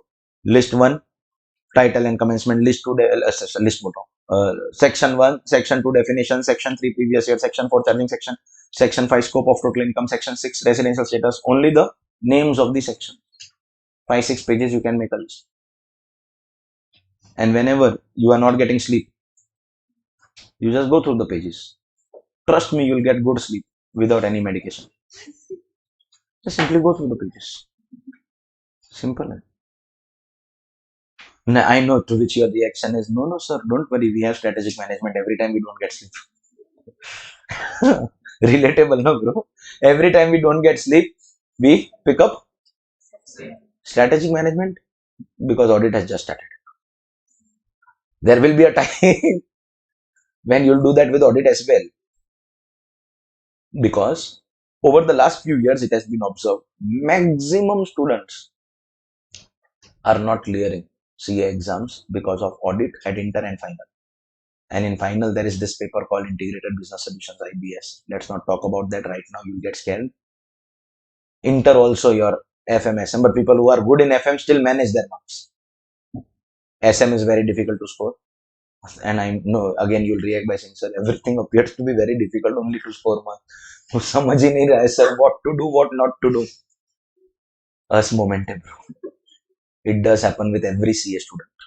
This phase will always come where you will feel that you don't know anything. For some people, it comes on a daily basis. But once in a while, this thought comes in the mind of the brightest students. Even AIR 1 at least once thinks I don't know anything. Because you're not thinking about what you know. Think about what you know, think about your controllables. Believe me, you are going to clear these exams. So yes, ladies and gentlemen, focus at least on learning the section numbers, and here additional depreciation is given under section 32.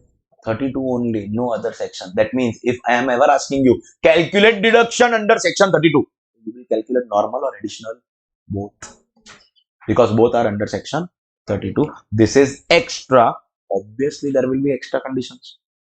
So normal depreciation you will get the moment you fulfill two conditions. Owned and used. If you want extra, you will have to fulfill extra conditions. Condition 1. This depreciation will be given only to manufacturers. They will include power generation because is power generation also manufactured? Makes sense. But what about power distribution? They are not manufacturers, but they are permitted. Close friend. You heard of Adani Transmission?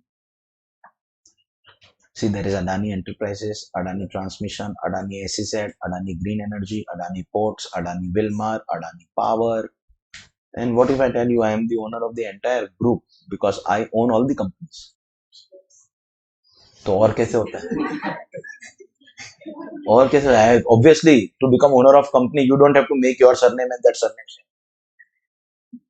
Shares only, no, what else? I do have shares of all the companies. And the list is so big, bro, I don't even know the list by heart. Just imagine, my assets only I don't know by heart. काफी फैला हुआ काम है. Power generation is also fine, that is manufactured, but distribution is also covered. Primary target is manufacturers. That means if I am a trader or a service provider, so normal depreciation allowed. What will I not get?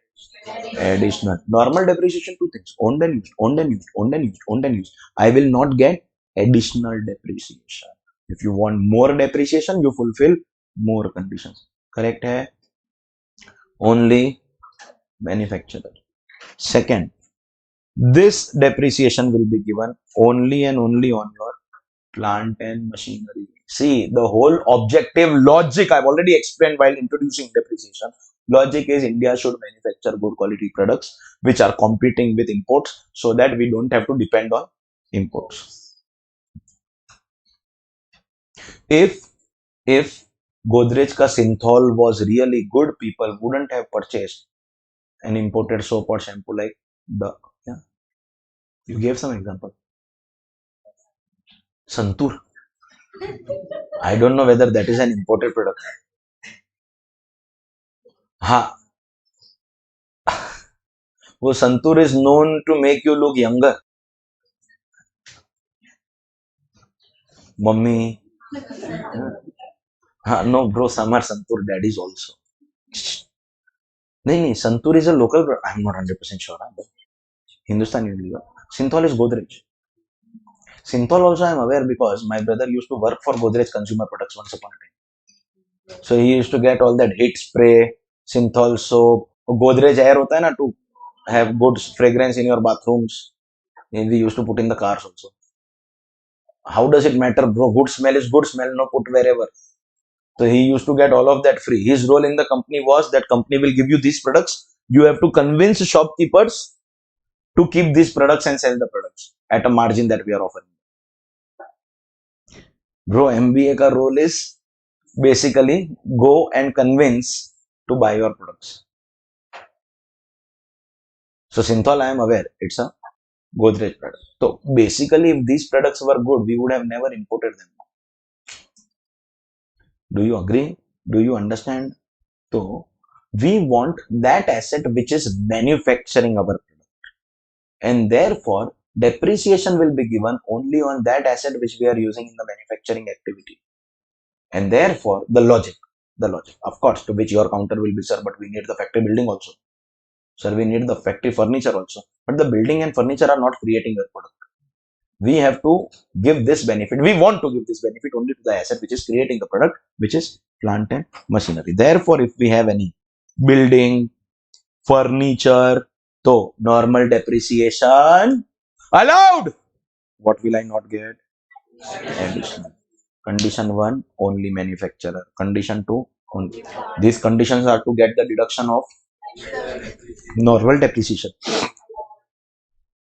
Owned and used, owned and used, owned and used. Extra conditions for additional depreciation. Only manufacturer, only plant and machinery. Third, the plant and machinery should be new. New. That means if I buy any second-hand asset, second-hand asset also, can it be owned and used? But normal depreciation allowed. What will I not get? Additional. इसका logic I will tell you. See, manufacturer का logic you know.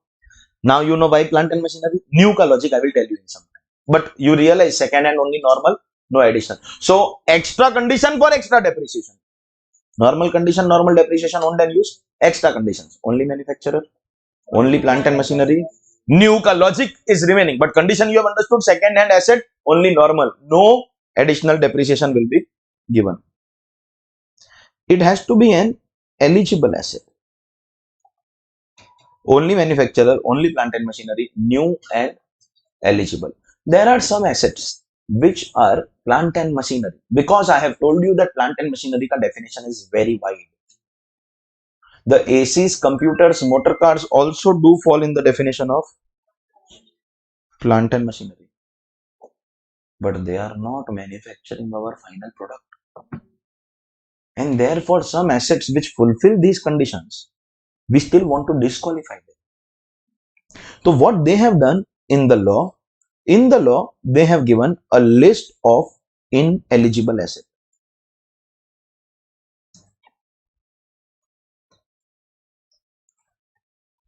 My asset should not be falling in this list, then my asset will become eligible. There are two ways of learning this. One, you open the section, open the textbook, learn the list by heart that these assets will not get additional depreciation. Normal, I will get owned and used. But even if you memorize the list by heart, the probability of you remembering the list by heart is less. This is where the magic of logic works.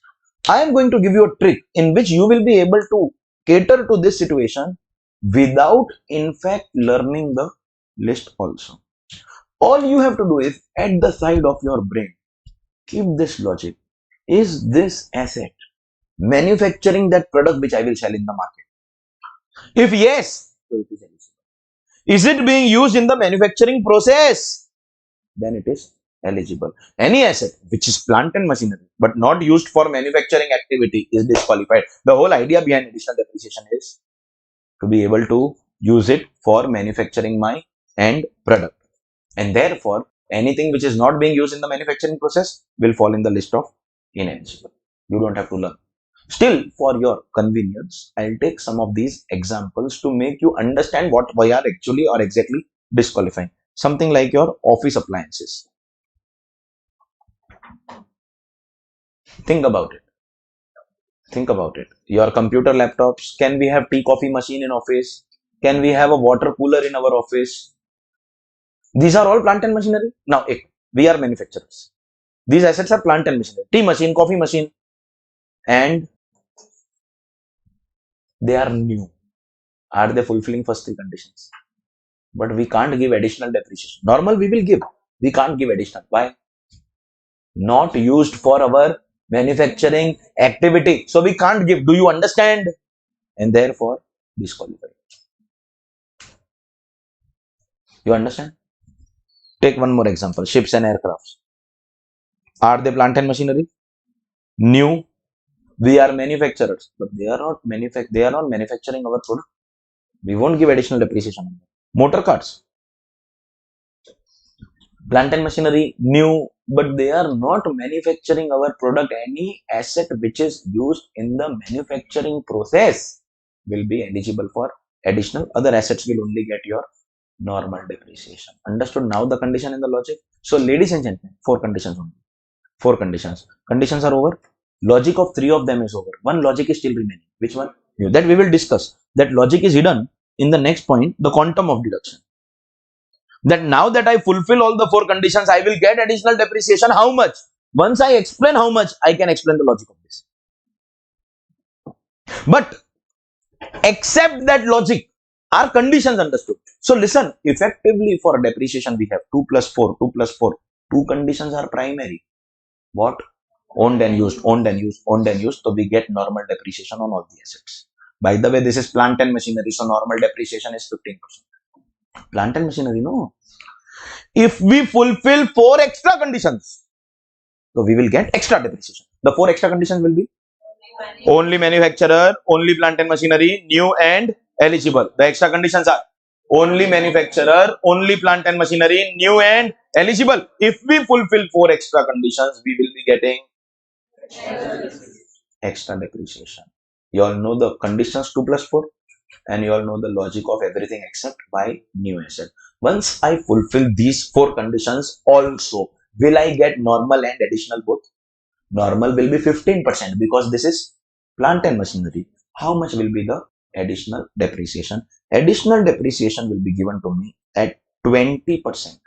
So normal depreciation ka rate is 15. Additional depreciation will be 20% of the cost of my asset. 20% of the cost of my asset in the year in which the asset is put to use, simply because we don't get depreciation before we start using. See, if we are buying, that means owned, and if we are using, that means used. This actually triggers normal also, and additional also will be given at that time in the year in which the asset is put to use. Ladies and gentlemen, boys and girls, additional depreciation will be 20% of cost of your asset in the year in which the asset is put to use. Which asset is this? Plant and machinery. On plant and machinery, do we get normal depreciation also? Bro, we get that first. This is extra. This is extra only if plant and machinery manufacturer new and eligible. Just for comparison purposes, if I ask you on the same asset, how much is going to be my normal depreciation on the same asset, let me see how much you recollect. Rock asset will get normal depreciation. Your brain is telling you 15% is the normal depreciation on plant and machinery, but additional is 20. If your brain can identify only this one difference, normal 15, additional 20, so there is trouble. Yes, there is one difference, but there are more differences. Normal depreciation is never given on cost of asset. Normal depreciation will be on the qualifying amount. So additional is 20 of cost and normal will be 15 of qualifying amount. So we have opening plus purchase minus sale. I'll make a block for explanation also, but first understand orally. Opening plus purchase minus sale is qualifying amount. Opening plus purchase minus sale. Opening plus purchase minus sale. दिख रहा है? You are visible. Opening plus purchase minus sale. This is qualifying amount. Normal depreciation on this. Additional will be on this purchases. 15 of qualifying amount, 20 of purchases is the second difference. I'll make a block and show it. Don't worry. And third difference. First, digest the question, easily understand. Na? I am going to get 15% of qualifying amount. How many times will I get this depreciation deduction? In what frequency will I get depreciation deduction? Will I get this depreciation deduction, the normal depreciation deduction, more than once? Will I? Okay, you get only once. Once? More than once? In what frequency? Every year till you own the asset, till the block is in existence. Correct? Hai? Do we get normal depreciation on the block every year? On the basis of block calculation, of course. If the block goes away, we know what will happen. But the question is, do we get more than once? Here is the third difference. Do you observe this? This will be given only once. Please understand. When I am adding these purchases, opening plus purchase minus sale, bro. Opening plus purchases minus sales. Normal on qualifying amount. Additional on these purchases. Normal and additional will give me my depreciation for the year, because this is also 32. I'll get my closing WDV, which will become next year's opening WDV. I will repeat the process of normal. Additional is over. I don't have identity of this asset. This asset ka identity I had when I added in the block. That is only in the year of that addition. Additional depreciation will take place only in the year of that addition in the block. Additional depreciation will not take place multiple times. This is the third difference that you have to be very, very careful about. Are you understanding this? So, additional depreciation is 20% of cost in the year of the asset being put to use. Comparatively, normal is 15. So, that's not the only difference. 15 is on qualifying amount, and 15 will happen every year. You understood this? First that I will do is finish that logic of me. Then I will come back and discuss more details of this, make one block for example purpose and teach you the concept. Ladies and gentlemen, answer what I am asking. Two conditions for normal depreciation. Owned and used. And I will get 15% of qualifying amount every year. Extra 4 conditions for additional depreciation. Manufacturer, plant and machinery, new, eligible. What, bro? Manufacturer, plant and machinery, new and eligible. If I fulfill these extra 4 conditions, additional depreciation I will get 20% of cost, but only once. Now look at how smart people are. I have to explain one logic now. You know the conditions, but one thing is pending, the logic of new. Fantastic. I am in plastic manufacturing business. I am a manufacturer. Okay. And she is also in plastic manufacturing business, my biggest competitor in this business. Without business competition also, how much she hates me, you are aware of that. Or maybe you are not aware because her expressions from here, as I said, are visible only to me. But believe me, it's a good level. Now that we are the two only players in the market, 50% market share is for both of us. If I die, full market will go to her. And she prays every day. I don't, because I am not that kind of person. But she is.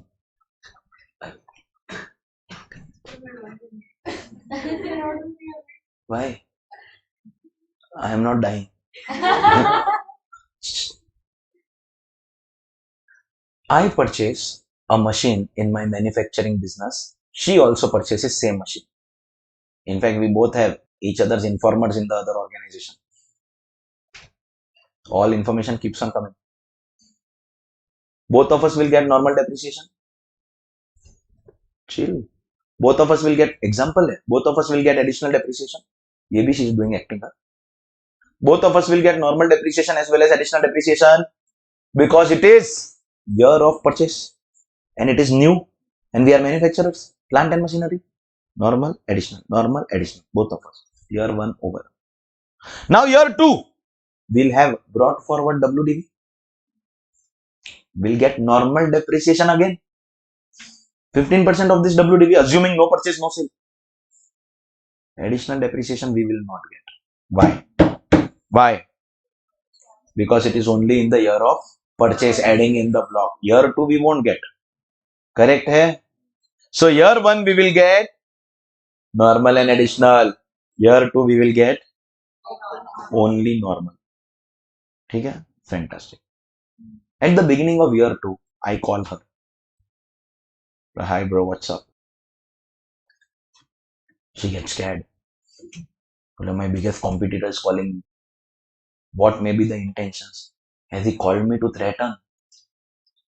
That see, I'll do this, I'll do that. Without threatening, only people are pretending to cry, not crying. So, is it possible that I have called you to threaten you? I'm asking you. So she's like, wait, I'll call you back. Then she downloads call recording software. Risk she does not want the call recording software. And then when she calls me back after 10 minutes, the first sound that we hear is, this call is now being. I said, bro, if you would have told me this, I would have, in any case, you have downloaded it now. All my calls get recorded. I would have, in any case, given you that recording. Since the day I purchased my phone, this phone is only 1 year old. I use every phone for at least 3, 4 years, 5 years minimum. I take good care of it. First time when I had a phone which supported call recording, since that day of 2019, every phone call ka recording I still have. Every phone call. Not because I am doing some anti-national activity as evidence, but because a lot of times what happens is we don't remember our conversation. You may probably say, sir, you threatened me in class and not I threatened you. Sir, recording will show everything. Who threatened whom? Audit is started, no? Remember, audit evidence is a very, very important thing. Whenever you go to client place, whether you work or you don't work, collect the papers and bring. You should have proof that you have worked, even if you don't. So collect the evidence. Now I was like, listen, you and me are the biggest competitors of this market. You also know, I also know that if one of us leaves the market, other will get the full market.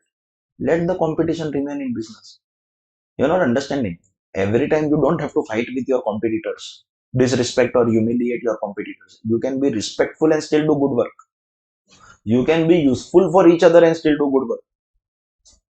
Criticizing your competitor is not the only way. Once in a while, you may probably do if you genuinely want to make people understand. But that also not openly or publicly. Amongst your people. So if I am doing any business amongst my family members, my staff, my employees, I can possibly discuss the minus points of the, or main thing, my consumers, I can discuss the minus point of my competitors. But I will not publicly go and abuse my competitors. No one does that. I will never do that. In coaching also, maximum I can. I will not say this on the first day. But once we now start knowing each other, understanding, I'll make you understand that what are the shortcomings. I do not speak about all this about your paid social media followers, showing your image, etc. I don't speak about these things like reading the book and translating from one language to other. I don't speak about these things publicly. I speak about these things amongst my people, my family members, my professional colleagues, or my students. Outside of this classroom, any competitor also I meet like this. In fact, we always tell each other, not just me, both of us, all of us, that if you need anything, if you ever have any problem or trouble, please let us know. Believe me, our approach is, your 20 teachers have left together, no problem. You need support for syllabus completion of any of your batch or students, do let me know. And don't pay me also. And I'm not making a tall claim in front of me. We all know what happened yesterday in CA coaching. I have my message I can show you. It is not about me helping you. It is about your students who are pursuing this course.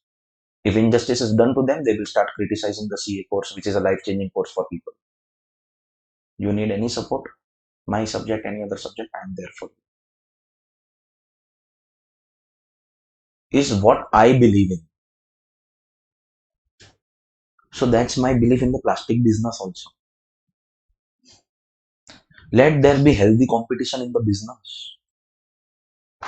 Let's get united to fool the government. I am Marwadi, no, I get ideas. She's like, how? I said, listen, you purchased one machine last year, I also. Both of us got normal depreciation. Both of us got additional depreciation.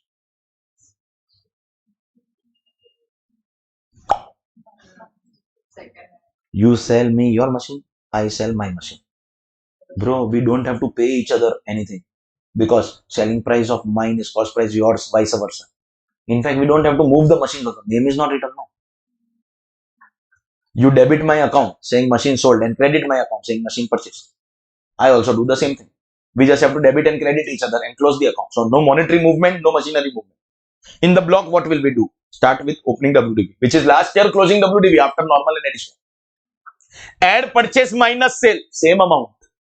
So do you realize qualifying amount is same as opening WDV? The normal depreciation remains same. If normal depreciation remains same, then why we are doing so much time pass? By adding purchases, we will be eligible to claim. Chal? But and thus second hand not eligible. Otherwise, every year people will exchange. Akshay Kumar. You've seen Akshay Kumar? Akshay, you all don't know Akshay Kumar. You all know Dwayne Johnson. You've seen this meme? Less likely. It's okay. What have we done? This exchange our machines by claiming additional depreciation. Will not be allowed because that's why we have it only on new. Nothing is bigger than logic. Do you realize for explanation of this logic there is time consumption and not everyone has the privilege given by the respective organization to consume that time. I have privilege and not payment for extra time consumed. But point is that we want to create an atmosphere in this subject, take away the fear of people, be confident not just in your exams but also in your articleship life, professional life, and take a reasonable CA final coaching decision. Because I know this for a fact that the moment you enter your articleship, especially if you are in the western suburbs of Mumbai, there will be senior articles in your firm who are going to infuse gobar in your brain. Gobar, cow dung. In terms of XYZ faculty, they will convince you don't go to classroom. Yeah, final mein no one goes to classroom. You should take online lectures. Online live is still acceptable, not for same city students. That is laziness. Online live is also acceptable for outstation students. Same city students should go to the classroom under all circumstances. And one thing I must tell you, that if you come and sit in the classroom, no, a share of your fees I will have to pay to the classroom. Online mein I will take the full fees. Online mein I don't have to pay. I admit openly. That means if I think about my own monetary benefit, online is better. And what am I telling you? There is no replacement of classroom coaching. Facilities are making us handicapped day by day. What I can do when I am physically present here, and a lot of things happen after the recording stops. Those who are not in class will never know what happened.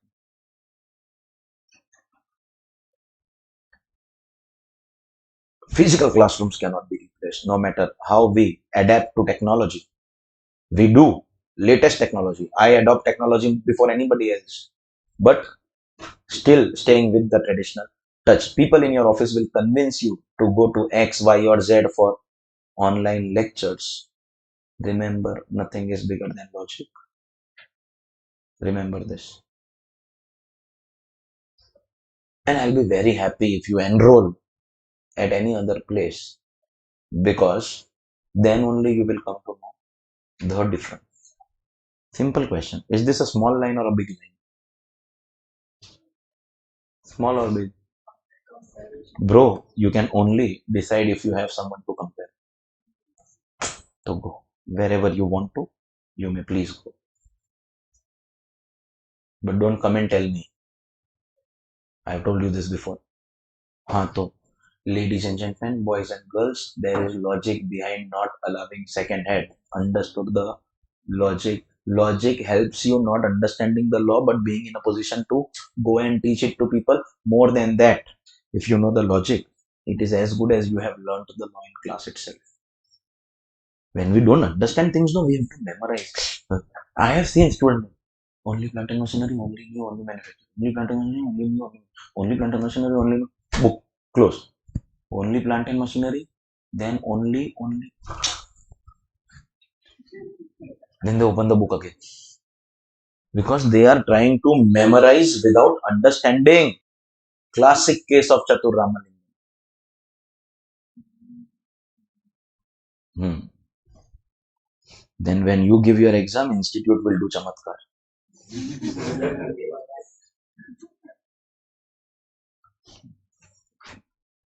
IYK. Two conditions to get normal depreciation.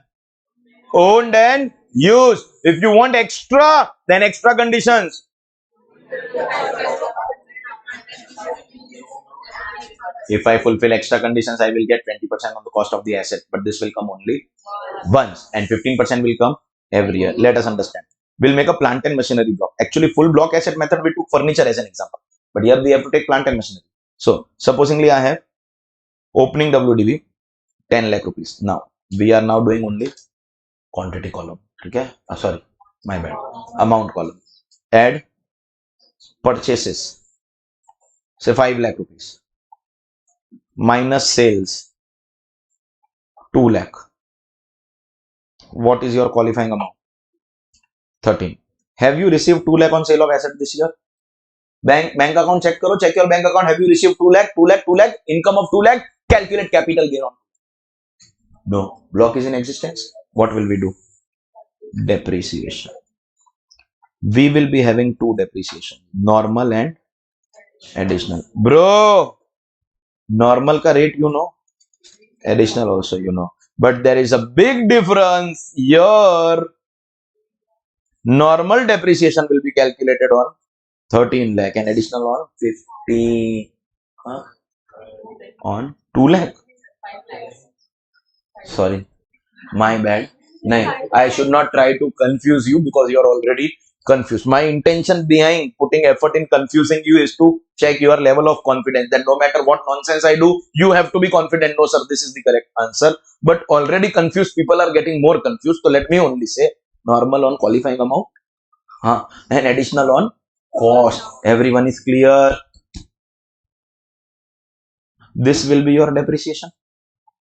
This will be your closing WDV. Now, do you realize that the value of your current year purchases has now mixed in the WDV? Now, next year, this will become opening WDV. And next year, you will get normal depreciation only on this. If there are purchases and sales, of course, there will be accordingly modification. But normal depreciation, there won't be any additional. Additional depreciation will be given only once. So, ladies and gentlemen, normal depreciation every year on qualifying amount 15%, additional depreciation only when you are adding this amount in the block. Normal will come on the qualifying amount, additional will come on the purchases cost of the asset in the year in which the asset is put to use. Have you understood this, everyone? And bro, if you are asked what is your depreciation deduction for the year, your answer is this is my depreciation deduction for the year. This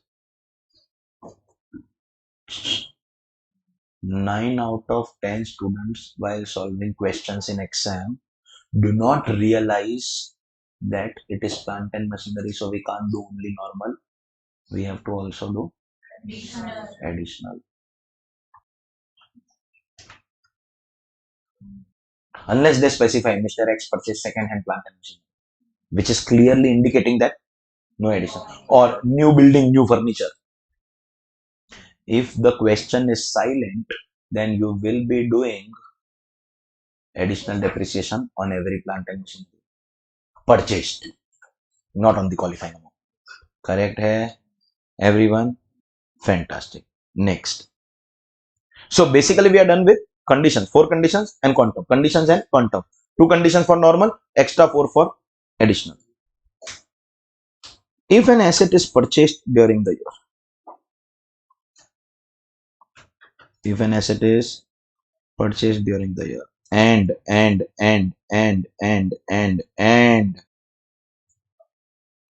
used for less than 180 days.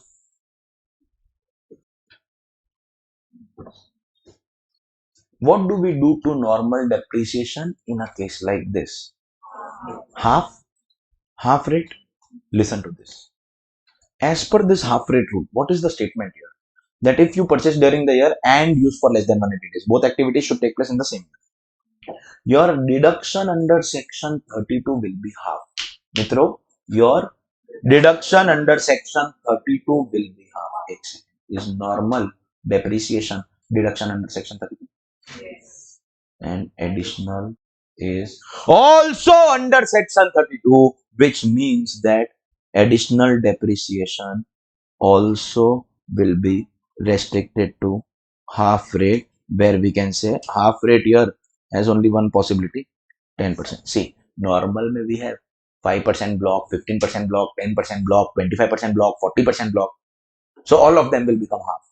Additional, there is only one block, one rate of 20. So only one half, that is 10. So that value will be restricted to half. In above example, if the these purchases purchased during the year of 5 lakh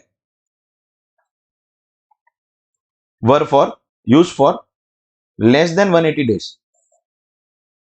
So what will happen to my additional depreciation? Will it still be 5 lakh? On cost, what is rate of additional? 20, but half, which makes it 10. Correct? And normal will be same. Yes or no? Normal will be same. Normal also will not be same, no? Correct or no? Normal will be what?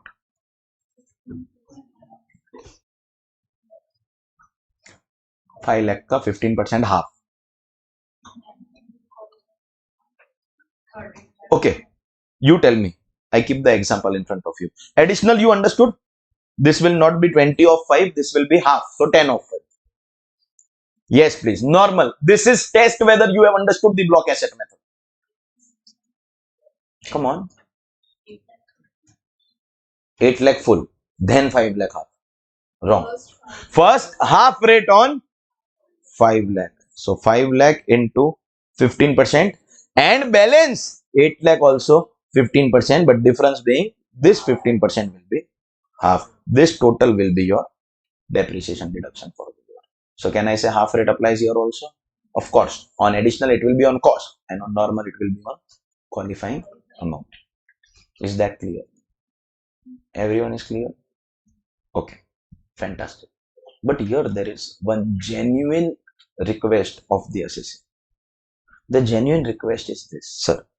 Supposingly this asset was purchased late during the year, less than 180 days. Will we restrict this into half? And in this also, at least 5 lakh will be half, only 8 lakh is going in full. Fantastic. So question is very simple.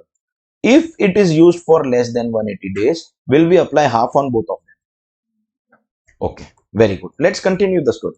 I apply half on normal, half on additional. After doing half on both, I have to apply. Of course, 8 lakh will be full, but that 5 lakh wala portion in normal as well as additional will be half. I will get my closing WDV, which will become next year's opening WDV. Everyone is with me? Here comes the question and the problem. Will I get normal depreciation next year again? Yes. In fact, on a higher value. See if you understand the maths.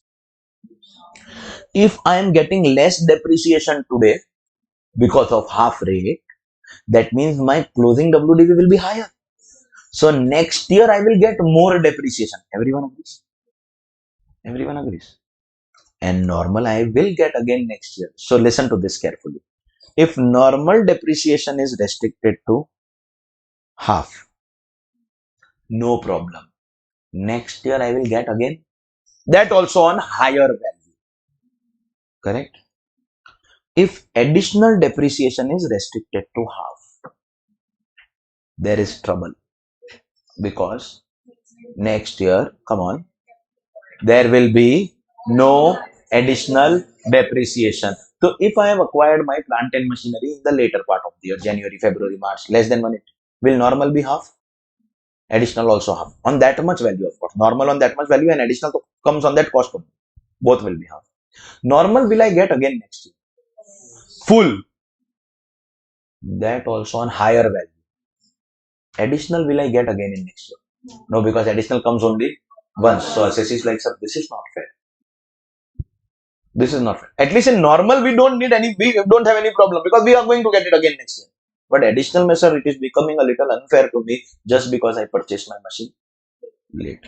The government said this will still be half, but no problem. The explanation that I just gave you is the logic of the next point. The other half additional depreciation, currently we are getting only half. As per your knowledge, we are not going to get any additional depreciation in the next year, but we will give you the other half in the immediately following year, which normally does not happen. See, if you take full additional depreciation, the second time you won't get. But if you take half additional depreciation, the other half can be taken in the next year. I will explain. Example, next year. We will first have opening WDV, which will be closing of last year. After taking this half, both normal as well as additional. Of course, there can be some purchases. There can be some sales. What is this amount known as? Qualifying amount. Correct? Eh? On this qualifying amount, if I have to calculate depreciation, first I will get normal on this qualifying amount. Do you agree? Second, I will get additional on current year purchases. This also will become eligible for additional, no? Assuming that your it is new, it is plant and machinery, everything. And there will be a third amount in this depreciation, the other half additional depreciation of your last year ka purchases. This total will become your depreciation for the year. Understood? This total will become depreciation of the year. So whatever half we are doing today, are we doing on normal as well as additional? For additional, the other half we will get in the next year, which normally does not happen. But if you've taken only half, the other half you can take. So if this is your exam year, it is possible that in 23-24 I purchased a machine and 23-24 ka depreciation was restricted to half. So 24-25 you have to calculate. Normal, so you calculate like normal method only. There is no problem because normal in any case you are going to get. But don't forget to also in your current year depreciation calculate the other half of last year ka additional depreciation. This total will be your allowed expense for the year. This can possibly be the toughest adjustment possible. We have a couple of questions in the addition question bank on this adjustment. Hope you have started salary in the addition question bank. Everyone is clear? Sir, why they have not given this clarification for normal depreciation? Why they have given this clarification that other half you can take next year only for additional? Why?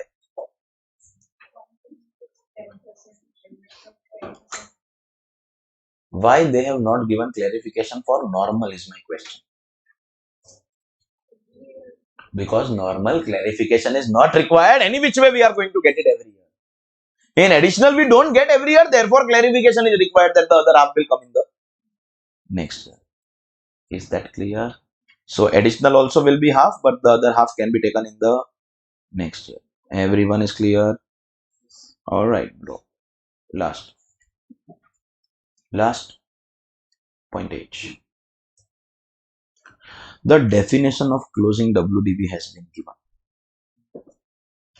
First of all, is determination of closing WDV necessary? Let me explain the reason in one sentence. See if you understand the sentence. This will decide your future depreciation. Why? Perfect. Because this becomes opening next. Closing WDV to calculate how? Start with qualifying amount. Sir, what is qualifying amount? Is this the amount on which we charge depreciation for the year? From this, we will subtract your deduction under section 32. That means, are we going to subtract your normal depreciation? And are we going to subtract your... Yes! Additional also.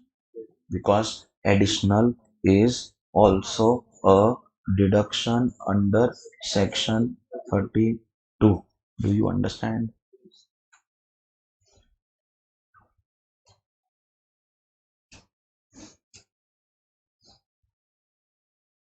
So with this, okay, we understood. This will become my closing WDV, and therefore for next year it will become opening WDV. ये correct है? Our government, in the name of additional depreciation, therefore has basically fooled you. Our government has made all of us a big dash.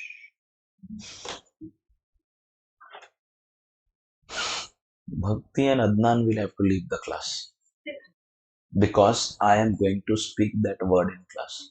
Can you excuse us for a few minutes, please? उसको सुनना है.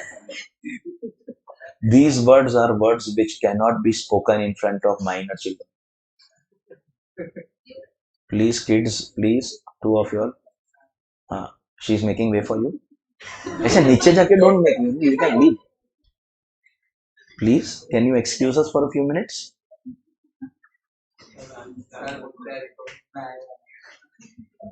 Recording में आएगा. Bro, all you use your brain is for things like this. That sir, if I leave the class, it will still come. That word will come in the recording. What if I pause the recording? I once, in one of the branches, I turned around like this and I just spoke the word in lip sync. The mic was on. But bro, I made sure that there is no sound coming from my mouth. I said it like this. And if I do it like,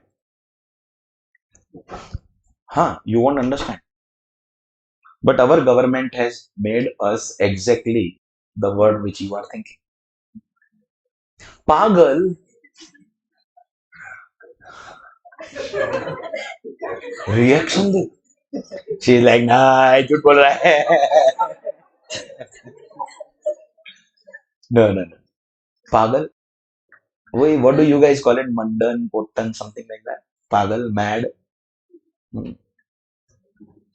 Our government is not giving us any tax benefit in the name of additional depreciation. Because whatever additional depreciation deduction I am taking, is it reducing my closing WDV? So will that reduce my total value in the block? So next year I will get less. In fact, normal also less. Think about it. Now see the presentation of this. This is qualifying amount. Supposingly I get only normal. So the closing will be higher. So next year I will get more depreciation.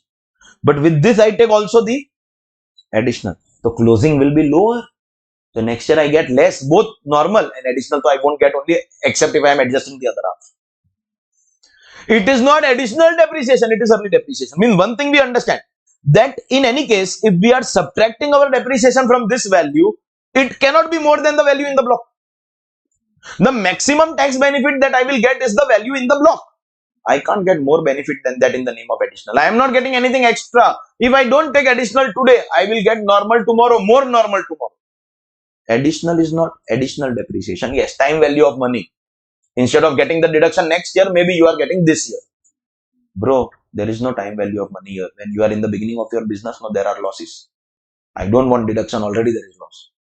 in future years when I will reach profits, higher rates, at that time I will desire to get more deductions so that I pay tax less in the higher rates.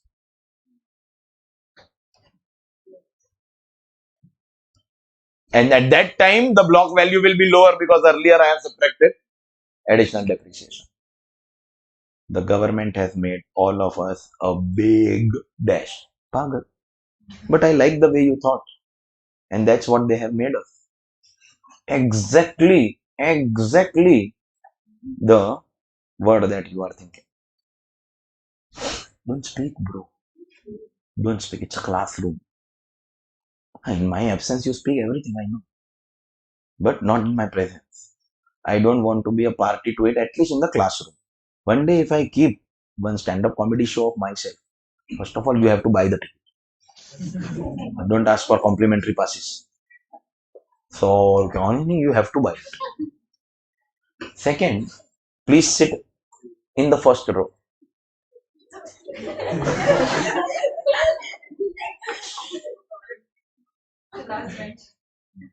And third, if you come and sit in the last row, it will be blackout. I won't even come to know that you are sitting in the audience. And third, that day I can speak all the words. Because that day, you are not attending a coaching class, you are attending a comedy show. Bloody hell, you are ready to pay more over there. That's human tendency. So that day, or one more suggestion, we can keep one uncensored evening batch. No recording will be done.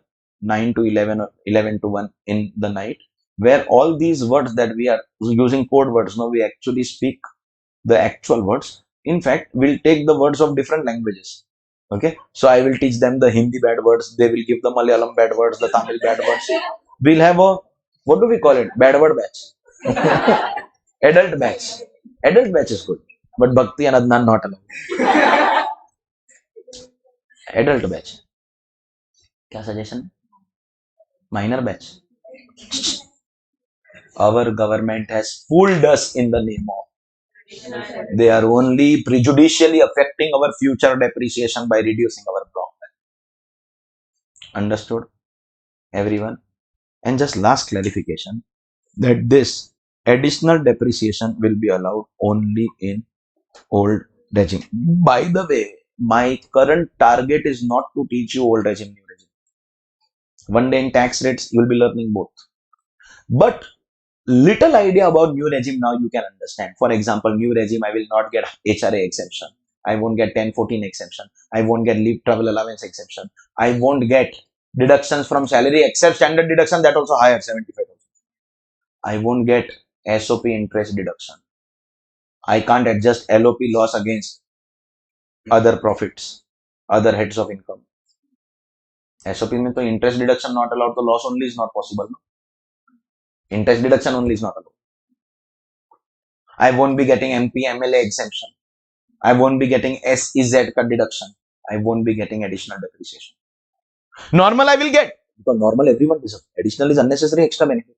That won't be given in the new regime. These things you can relate. Sir, SOP interest, LOP loss, HRA, leave travel allowance. But then if I say, I won't get scientific research deduction, I won't get 3580 deduction, I won't get minor clubbing exemption, I won't get these benefits. So you won't understand. I won't get ATC, ATD, I won't get ATCCD subsection 1, but I will get ATCCD subsection 2. I won't get ATCCH subsection 1, but I will get subsection 2. That you won't understand. It's all about what quantum of syllabus we have completed. That much you will understand. Which is why tax rates are done at the end of NTTI, so that you are aware of all exemptions and deductions in course of NTTI. So which of them allowed, which of them not allowed. At the end, we can summarize.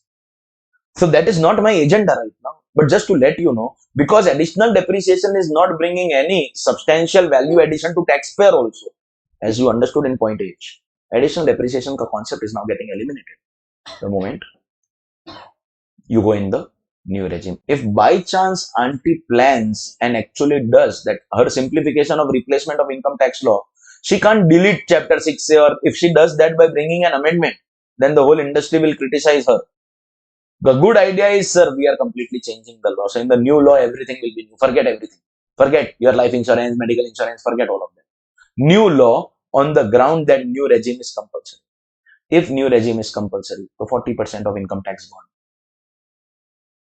If the new law is based on the understanding that new taxation regime is compulsory, I will surrender myself at her feet and apologize for every word spoken.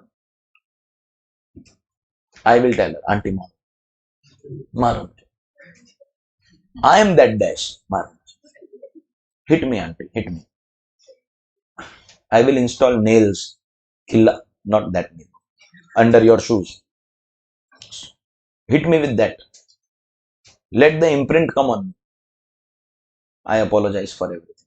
Punish me the way you want, Auntie, if you make new regime compulsory. But if you bring old wine in new bottle and bring more complications, like you recently did with capital gains in the last budget that you brought, which is your applicable budget, by the way. So that complication is coming up for you. If you do that, Auntie, then be prepared. Okay. A lot of times when my building friends ask me that why do you come to play cricket? You play so bad. Why do you come? I tell them that there are some who present the budget when they are so bad. There are some who take national financial decisions when they are so bad. This is only a game of cricket of 1 hour. Must hai na? I'll tweet this today only and screenshot it. If Twitter pe no tweet gets popular, tweet gets popular only if you screenshot on Instagram. So I'll put it today itself. Please make sure you make it viral. That my friends criticize me for playing cricket despite being bad. What if I tell you that there are some who present the budget? Kya mast idea, na? See, I'm so free in life. You sit and get ideas. Ladies and gentlemen, let's see what happens with the income tax law. For now, this deduction is only in the old regime, not allowed in the new regime. Ladies and gentlemen, boys and girls, congratulations, Abhinandan, Badhai ho. This finally completes section 32, the biggest section of your entire career. Challenge hai, show me any section in any law which split over 3 lectures. We started this day before yesterday. If from this chapter section 32 and coming up 35 and 35 AD are removed, chapter will be left with 20-30% content. 50% maximum. 50% of the chapter is these 3 sections, 32, 35, 35 AD. All 3 are extremely important. At final, they ask regularly questions on 35, 35 AD. 32 is to fix only. Fix. Regularly asked 35 and 35 AD also. The 3 most important sections in size wise also compared to the other sections are the most important. And size wise also they are very, very big. But right now we have completed depreciation. You won't get any other chapter or section in your syllabus where we have to actually solve questions on an individual section. Like, we did questions on individual concept of gratuity pension because they were big calculations. Otherwise, house property was the full-fledged chapter guy question. But here we will have to solve independent questions only and only on the concept of depreciation. So ladies and gentlemen, boys and girls, deviyo sajjano, mitro, we have to solve questions on depreciation. Additional depreciation nahi, total depreciation is mandatory. Depreciation deduction is never optional. You don't get depreciation deduction, you have to take depreciation deduction. Otherwise, what will people do? Think about it. If we don't make it compulsory, you want to guess what people will do? Don't take depreciation. Let the qualifying amount be higher. So in future we will get. That can't be allowed. That won't be allowed. That is not allowed. Understood? All right, ladies and gentlemen. Kidhar hai, bro?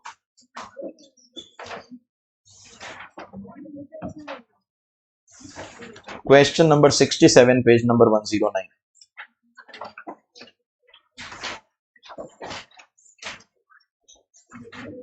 Question number 67, page number 109.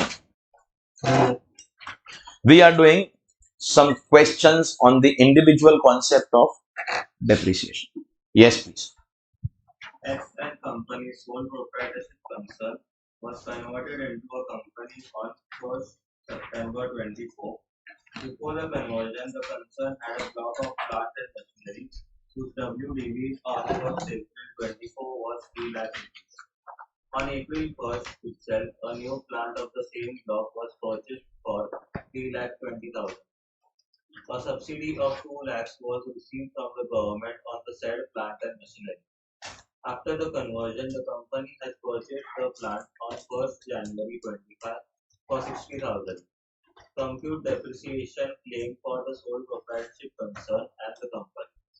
Can you tell me which concept of the chapter is this question from, or which concept of depreciation is this question from? 1. We have to make the block. 2. This is conversion, so predecessor and successor. Who will get the depreciation? The proprietorship or the company? Ratio of number of days. So we will have to calculate full year depreciation and apportion on the basis of ratio of number of days. Correct hai? Fantastic. And subsidy is also given. So while adding your purchases, be careful. Can I say we have been given a plant and machinery block of 15%? See, initially your job is not to identify proprietorship and company. Initially your job is to close your eyes and imagine that this is one organization which has a block, some purchases, etc. Calculate depreciation of the full year. Once you get that full year depreciation, then you do your apportion. So first we make the block. What is the opening WDV given to us? 3 lakh. Are you sure? 3 lakh. Then next step is, like, this is your first hand experience of breaking a block in solving a question. Till now all the blocks were example blocks. What to do? Add purchases. What have we done as far as adding of purchases concerned? 1st April itself, a new plant of the same block for 3 lakh 20, out of which government gave subsidiary of 2 lakh, and then 1st January we also purchased, bro, 60,000. That means, can I say we have 1st April purchase of 3 lakh 20, but from this we got subsidy of 2 lakh. So this purchase will be taken only at 1 lakh 20, and then 1st January, of course, company will purchase. So 1st January proprietorship is not there. So this new machine is only purchased by the company, giving you 60,000. So total purchases for the year 1 lakh 80. Minus, do we have any sales during the year? No. This is your qualifying amount, 4 lakh 80,000. Correct? See how easy it gets when we have to solve our depreciation deduction. See, listen. First calculate full year depreciation, then the apportionment part we will take care of. First calculate full year depreciation. And what to do, sir? Do we have the block rate? Bro, do we have the block rate of 4 lakh 80? Sorry, block amount of 4 lakh 80 and the block rate of 15. Can I say this will be your depreciation deduction for the year? Yes or no? No. Why? The second purchase is less than 180 days. Ladies and gentlemen, if you do this, that will be commencement of your blunder. You have to solve it separately. 60,000, in fact, the proprietorship has not used only. 60,000 ka depreciation will go to directly the company. So 60,000 we will apply 15%, but not on full rate. We will be taking half rate depreciation. Correct hai? How much is that? 4,500. Hello. And then the other amount, that means, can I say 1,20,000 full rate of 15%? 129, bro. The balance from this normal is calculated on qualifying amount. Qualifying amount is 480, and therefore the other amount will be 4,20,000. Full year depreciation will be rupees 63,000. And if I ask you what is the total depreciation for the year, so the final answer for total depreciation, we have to apportion number of days, that we will do, but the total before apportionment is going to be rupees 67,000. But divide we will do before division. Is this the final answer? Depreciation I am asking. If I am asking you what is the temperature for the day, so what's your answer? Arnab Goswami is journalist. I am asking what, you are answering what? Is this the final answer? For depreciation, you are like no closing WD. Are depreciation before apportionment. Is this the final answer? No, bro. This is normal depreciation. There are some who forget this half.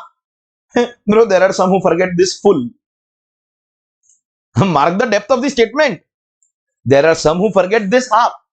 There are some who forget this full.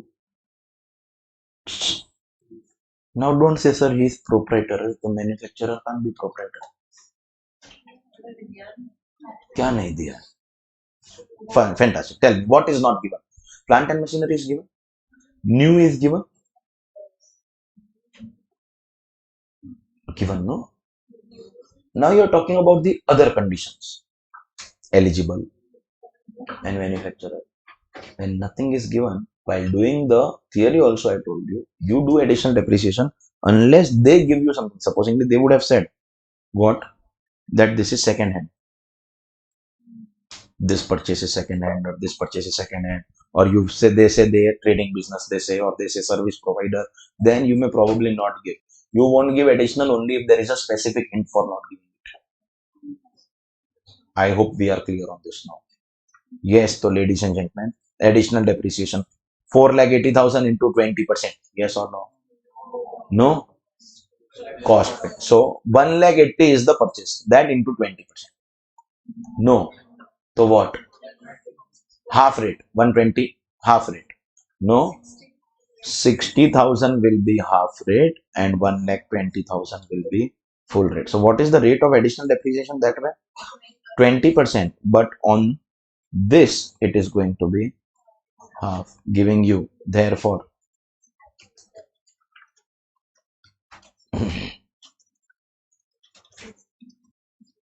array 6,000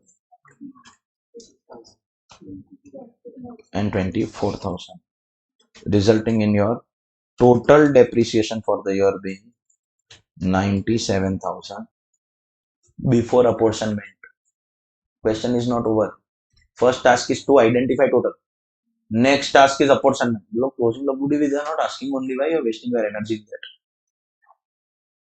Now the last task is this has to be apportioned between the proprietorship and the company in the ratio of number of days of use. Yes or no?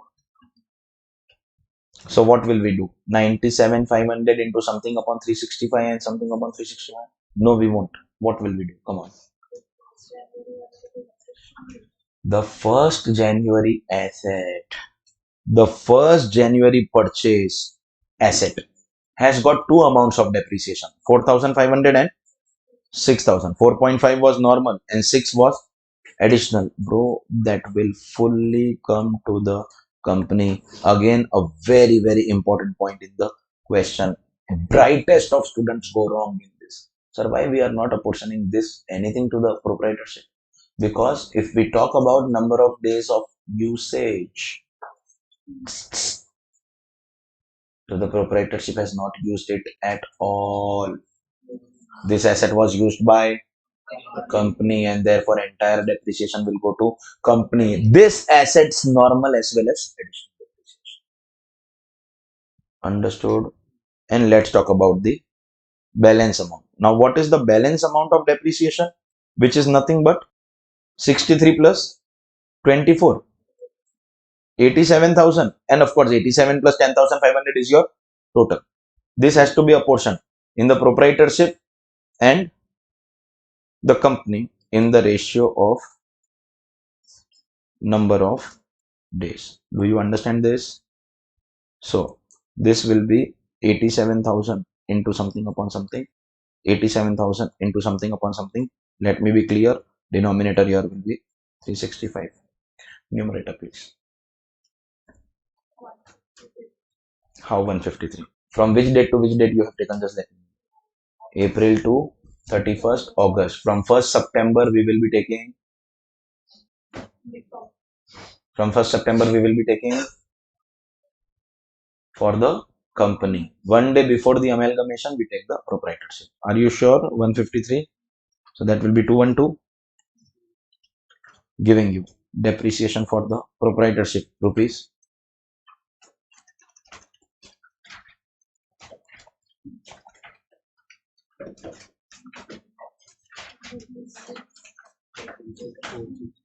36 468 and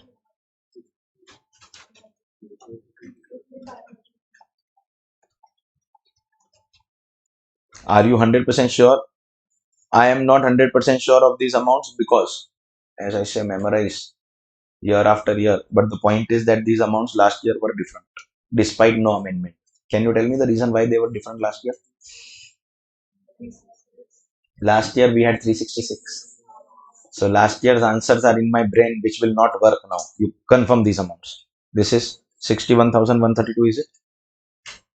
Are total we have to take, no?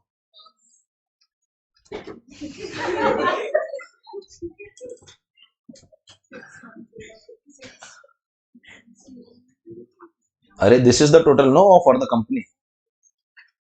And this is the total for the proprietor.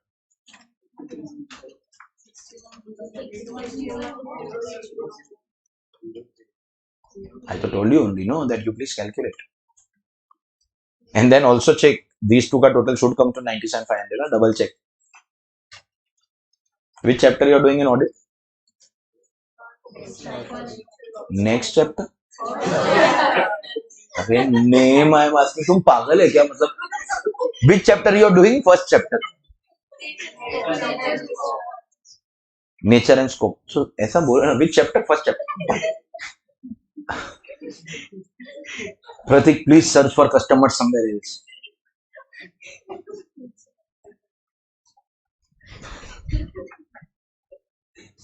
I forgot what I was going to say.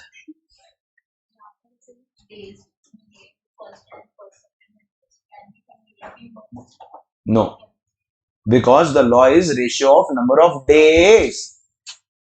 Is that clear? One more thing I want to clarify. This machine was used only by the company, so everything came. The first machine was used by the proprietorship as well as the company. In fact, it was acquired on 1st April itself. So full year ka depreciation, full year ka number of days we have a portion. Is it possible that this first machine was not acquired on 1st April, it was acquired on 1st May, June, July, something like that? Is it possible? Supposingly 1st June.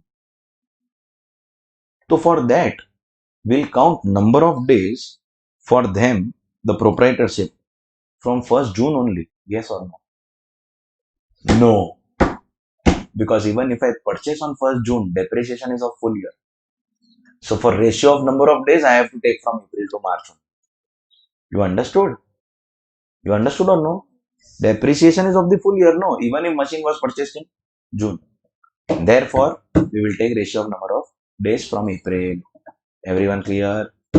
Fantastic. That was your first question on depreciation deduction. Question number 68, please.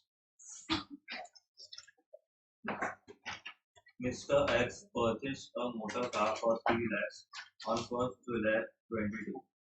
The same was gifted to Mr. Y on 1st April 24. Compute the depreciation allowable to Mr. Y for assessment year 25-26. First of all, do you understand that Y will get depreciation from this year only because this year he has become the owner? So what was the cost of Mr. X? 3 lakh. So will we depreciate 3 lakh? Asset received as gift. Mr. Y is getting depreciation means he will use for business only. No, otherwise why will they ask you to calculate? X may or may not be using, but Y is using for business. They are only depreciation. No, otherwise why depreciation? No depreciation.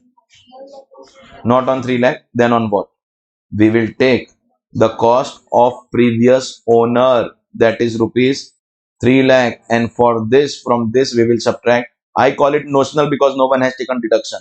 notional depreciation. Bro, asset was acquired in July. So can I say we will charge 9 months of depreciation? No, we will charge full year depreciation, 15% full year. So what is your depreciation for the year? 45,000. What is your WDV? 2,55,000. And therefore this year we will charge depreciation for Mr. Y on 2,50,000. Rubbish. Nonsense. Nonsense. Nonsense. Any other answer? Any other answer? Asset received as gift, we will take notional depreciation. Personal asset brought to business, we take only in building. Give me the answer. Don't mentally think something and assume that you are right. How you got it? ये पागल लोग. This is WDV on 31st March 23, and therefore we have to again subtract depreciation of 23-24, which is 15%. 45,000, no again? No, WDV. So after we subtract 15%, we will get the WDV on 31/3/24. That is 2,16,750, is it? And therefore, if we are now asked to calculate depreciation for 24-25 for Mr. Y, our answer is going to be 216,750 into 15%. Hello. See, you are not again understanding that getting this answer is not the main thing. You made such a silly mistake of not understanding that there are 2 years. See, if you are conceptually weak in the sense that you don't recollect that personal asset brought to business, we charge depreciation only on building. Other assets, we don't. But gifted asset, we will charge depreciation on all assets.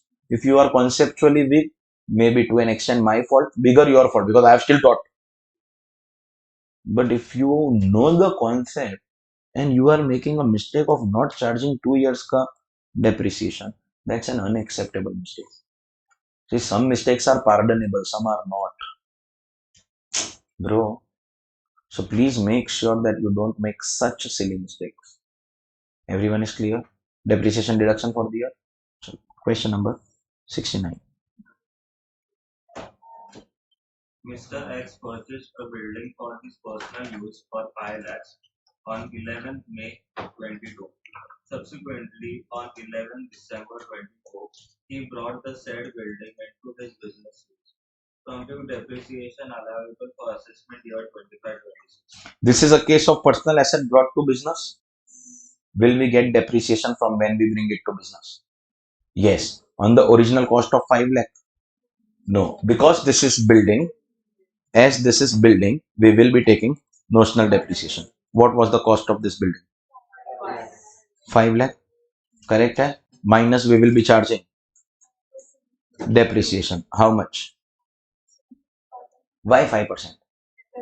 So please now understand. You are keeping residential building in mind. That means you are thinking about the past usage of the asset. See, what is the logic of notional depreciation? You have to assume from day one it was in business. So from that year till this year, I have been claiming depreciation deduction as per its present condition to get the present value, which is notional. We are not getting that deduction, but you can't be charging depreciation on residential block for a building which is now an office building. So the depreciation will be as per official rate only, that is 10%. 50,000. So WDV 450, and this year we charge depreciation on 4 lakh.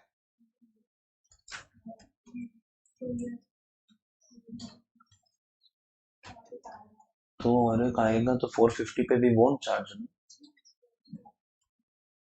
This is 11th May 2022. This is WDV on 31st March 23, and then we charge depreciation at 10% of one more year, 45,000, giving you the WDV of 31st March 24 as 4 lakh 5,000. correct hai? And on this we will charge depreciation for the year 24-25. 4,05,000 into 10%. Is 40,500 your final answer, or you want to say something? If you want to say something, then say it now. Half days. Huh? So what do you want to say? Half. Sir, why half? Because less than 180 days. So your reaction is half. Correct? Hai? Nonsense. Nonsense. एक minute. You know why you lost the opportunity last class? एक minute. What was the reason behind you losing the opportunity? वो last वाला answer. Half rate will apply only if purchase also took place in the same year. Otherwise, half rate won't apply. Is this purchased in the current year? Half rate won't apply. Studying direct tax is like getting married. Every time you think you are right, you are wrong. She will find out some mistake. She who? ICAI. Sir, half rate will apply only when both the transactions, both activities take place in the same year. Purchased during the year and used for less than 180 days. Otherwise, half rate cannot and will not apply. Brave. Are you understanding? It will not create a new block. If you have an existing block, it will get added in that block. Even if there is no other existing block, this will get created in a new block. So what is the?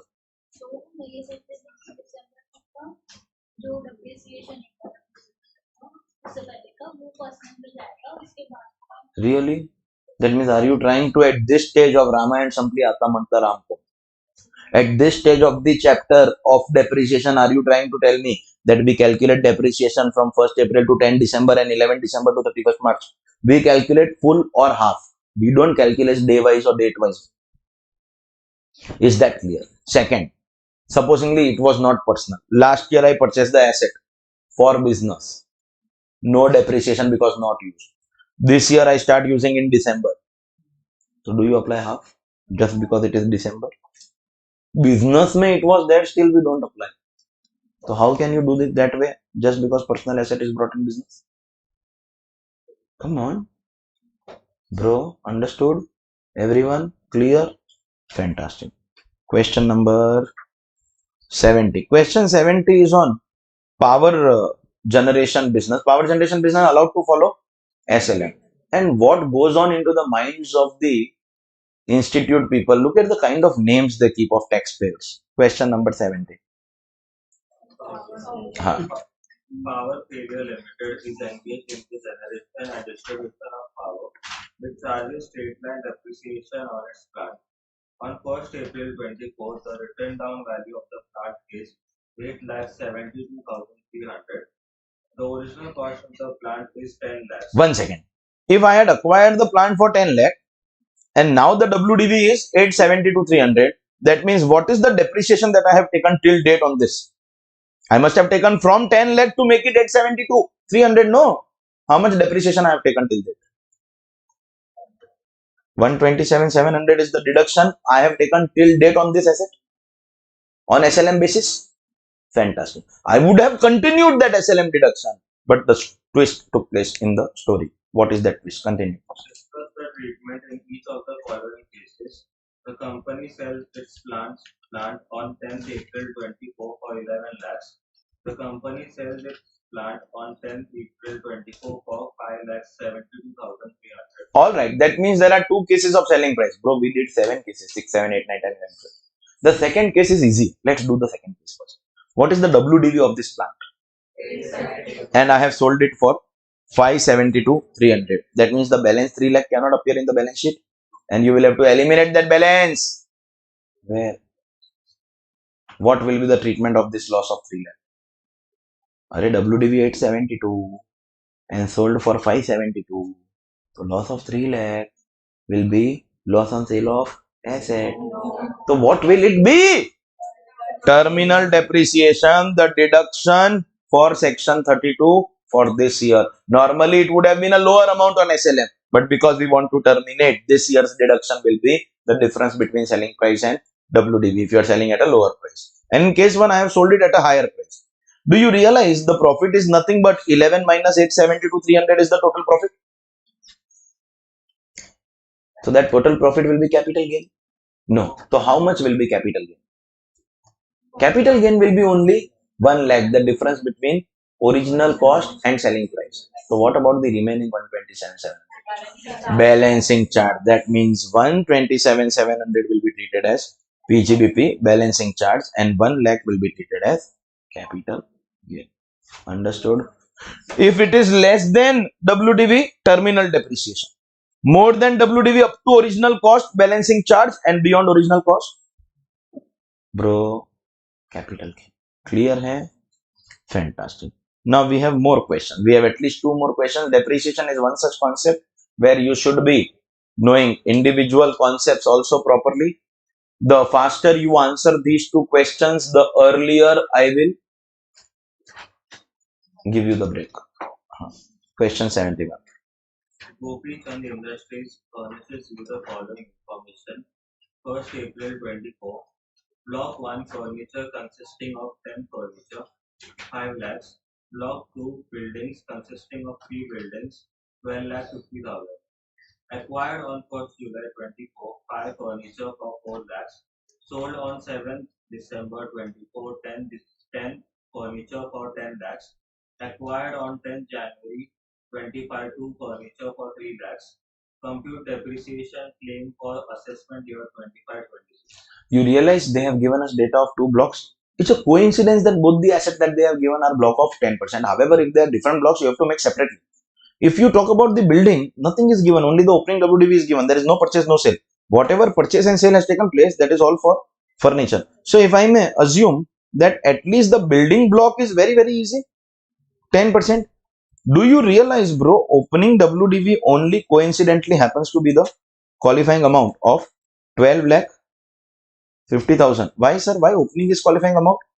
Because purchase and sale both are nil. And on this, if we apply the building ka rate of 10%, so we will get 1 lakh 25,000. Can I safely say this is depreciation for the year? Plus additional depreciation? No, because there are no purchases. If we would have done purchases, then on that there would have been plant and machinery. Thank you. Furniture 10%. Let's start with opening WDV. How much was the opening WDV? 5 lakhs. Then during the year, what transactions I have done? Purchase, sale, purchase. So can I say we will do the recording in chronological order? First purchase minus sale, then my purchase? No. What will we do? Add all purchase less all sales. So add purchases first. 1st July and 7 December. 1st July was 4 lakh and 3 lakh respectively. अरे correct है ना? 7 December is sale. My bad. Sorry. हाँ तो बोलो ना, in case there is any such error. 7 December is the sale. Let's see. When we purchase now, we have to apply half rate. That date is relevant. But when we sell, that date is irrelevant. That amount we have recovered as a part of our cost. So bas we have recovered. We have to reduce it irrespective of when we recover. 7 lakh. Minus. This time there are sales of 10 lakh. Correct hai? Qualifying amount. Bro, we have received massive income. Arey, hello. 10 lakh money we have received in our current year. So can I say first we will have to pay tax on the capital gains on 10 lakh? No. Why? Block is in existence and therefore we will be charging depreciation. 2 lakh into 10%, rupees 20. No. Into half. Because first preference to half rate depreciation, giving you 10,000 and total becoming 1,35,000. Bro, correct है? Hello? चलो. And question number 72 on the same page. A newly qualified chartered accountant has commenced practice and has acquired the following assets in his office during the financial year 24-25. At the cost shown against each item, calculate the amount of depreciation that can be claimed. Description, date of acquisition, date when put to use, amount. Please understand, all the dates of purchase do you observe are in the financial year given to you 24-25. Once you know that they are purchased during the year, for deciding whether it will be full rate or half rate, you need to understand this is the column that is relevant. See. Supposingly this is where my financial year starts in April. I purchase an asset in this year on April itself, and I start using my asset in December. Is it purchased during the year and used for less than 180 days? Same year. So this will be half rate. We will not see when we paid. We will see when we put to use. Yes, this date is relevant to check whether purchase took place in this year. Because if purchase has taken place last year, then half rate won't apply. But once it is purchased during the year, for full rate or half rate, it is this column that is relevant. Is that correct? So, one by one, we will see what is the asset. You understood, no? For deciding full rate or half rate, we will be checking the third column. Okay, fantastic. So, computer put to use on 2nd October, 35,000. Software 5th October, 8,500. Printer 3rd October, 12,000. Books, of which being annual publications are 12,000. So, what is the total value of books? 13, out of which we have annual publication of 12. Now, a lot of students make a mistake here. They feel, sir, that means 12,000 is revenue expense and 1,000 will go in the block. Please understand that's wrong. When we talk about annual subscription, when you go and work in a CA firm, you will be taught on this, that we have taken subscription of a journal called Taxman. It's an actual company. What they do is, every year the list of case laws announced by High Court, Supreme Court, they compile a volume of case laws and release. We as chartered accountants have taken subscription of their journal. So every new volume they have to send us. We have to keep paying their subscription charges. They will send us. That book will come and stay with us. Now next year a new compilation of cases will come. So therefore it becomes annual subscription. So that first book we will throw. No! That will stay for old case laws. You go to a CA firm, you observe this, that wherever the main boss sits, behind him, there will be one big wardrobe kind of a showcase kind of a place where all those orange color volumes are lying. This is basically subscription to those journals. Ultimately, they will stay with him as his permanent fixed asset. And therefore, this full 13,000 will go in the block of books, which is also separate. So, these three are 40. This is also 40. Please understand. But we can't merge them. It's a separate block. Okay, next. Office furniture acquired from practicing CA, 3 lakh rupees, and that is so from first day itself. Put to use. Laptop, I hope you understand, will go and be merged with this block. Hello, date when put to use cannot be 25. How can it be next year? Date when put to use this year. Kindly make this correction. For laptop, put to use date has to be rectified to 24, 43,000 rupees. Fire extinguisher, purchased during the year, but it was not used. Sir, why it was not used during the year? Because there was no fire during the year. By the way, if we make a block, this will be a separate block of 15%. So understand how many blocks we have. We have one building block of 10%. We have one books ka block of 40%. We have this block of 40%, and this 43,000 will be a part of this block only. And we have this fire extinguisher block of 15%. Is that clear? We have to charge depreciation block by block. Question is not over. Continue reading, please. Besides, he has purchased practice in CA's office in April 24, who had done it for 4 years for 5 lakhs, which includes 2 lakhs for goodwill and 3 lakhs for cost of furniture included in the table. Compute depreciation allowance. So basically, I have purchased. I am a CA. I have purchased an existing CS firm. The asset that I have taken is worth 3 lakh rupees, which I have already given. I know furniture is worth 3 lakh. Then why have I paid extra 2 lakh?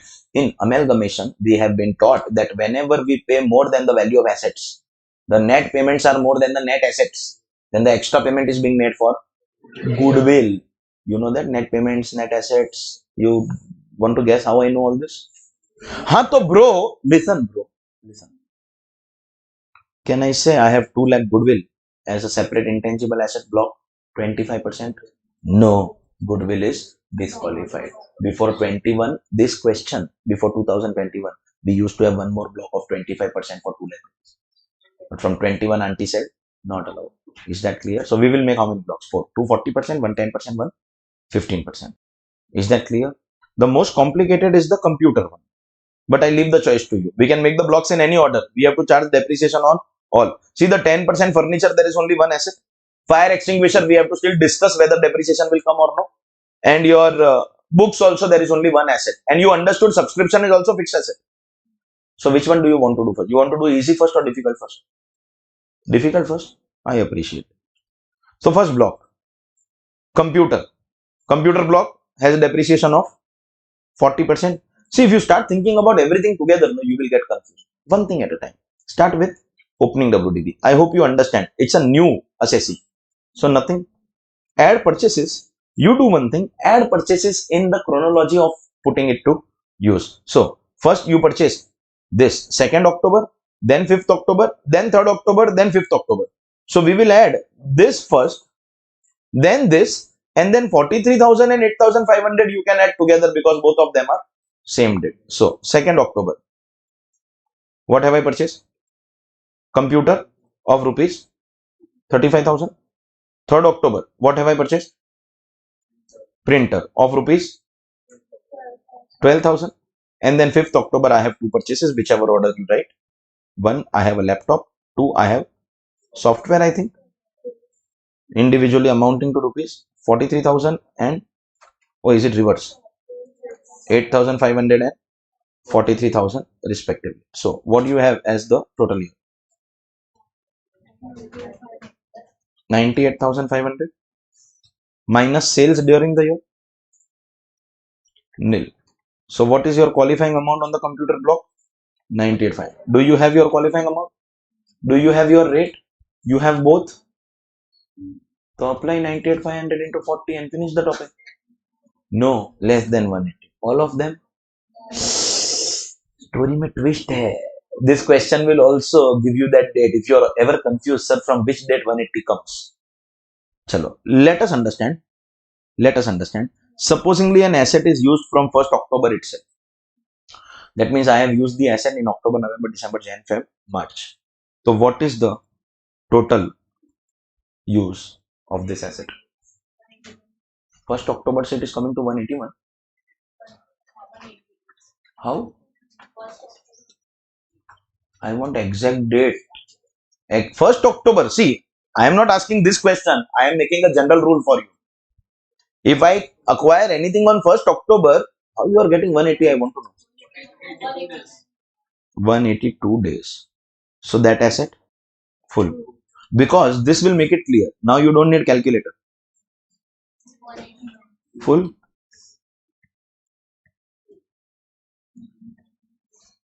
Any asset acquired on 4th October. 179. This is your cutoff date. In your exam, you don't want to waste time in calculation to remember. Half rate starts from 4th October. And listen, last year kids, half rate started on 5th October. Because they had one extra day in February. You understand? But here, our 5th October ka assets will go in half rate. That means, do you realize if I ask you depreciation, 51,500 also 20%?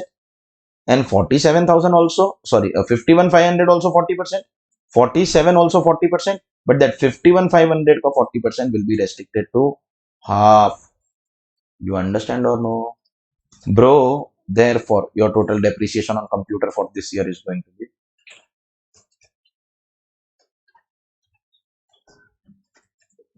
confusion. Minor, behave yourself. Calculate karo. What are you doing without calculator, without notebook? What exactly do you plan to do in life? You want to stay minor forever? Calculate kar. 29,000. Bro, like this, we have to calculate 4 blocks. So this is one. We still have our books, our furniture, and our plant and machinery. Next, books. Only one asset in the block. That also full year. So do you understand? 13,000 is also the qualifying amount. Opening is 0, purchase is 13, and full year.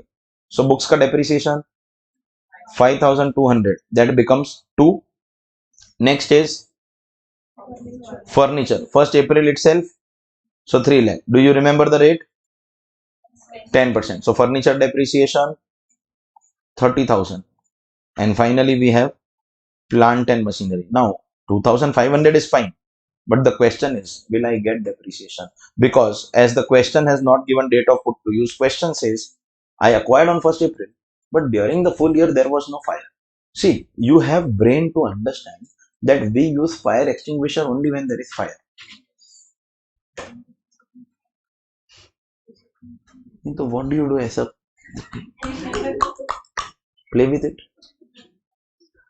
Fire extinguishers are red colored cylinders. They have carbon dioxide. The brain you have, oxygen ignites something and carbon dioxide extinguishes the fire. They are basically carbon dioxide powder. So you have to blow that powder at the source of the fire to prevent it. If there is no fire, to not use and not use the depreciation. Why?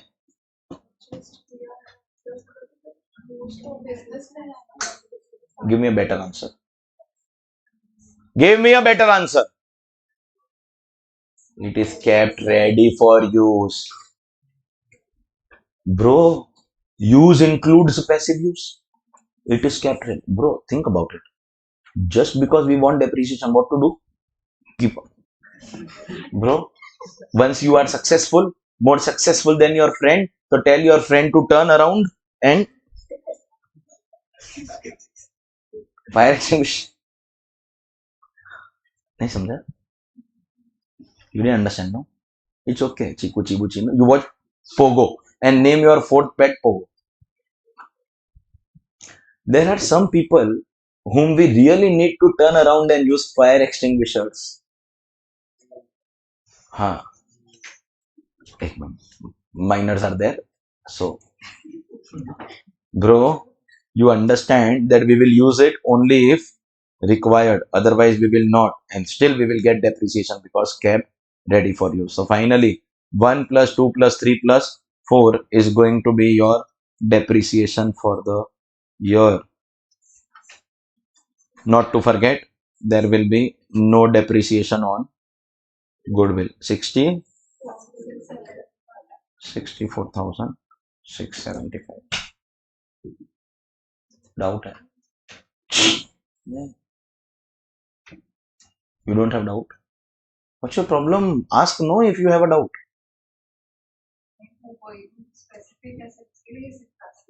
All assets owned and used. Use includes passive use. I never said for specific assets. Check the first word I taught you in depreciation section. Owned and used. Owned and used. Owned includes hire purchase. Use includes passive use. I did not mention asset. I told you about fan. Fan is off because AC is on. So passive use. Supposingly I switch off the projector when the class is not in use. So passive use, no. All assets. Furniture or plant and machinery or building. You buy an office.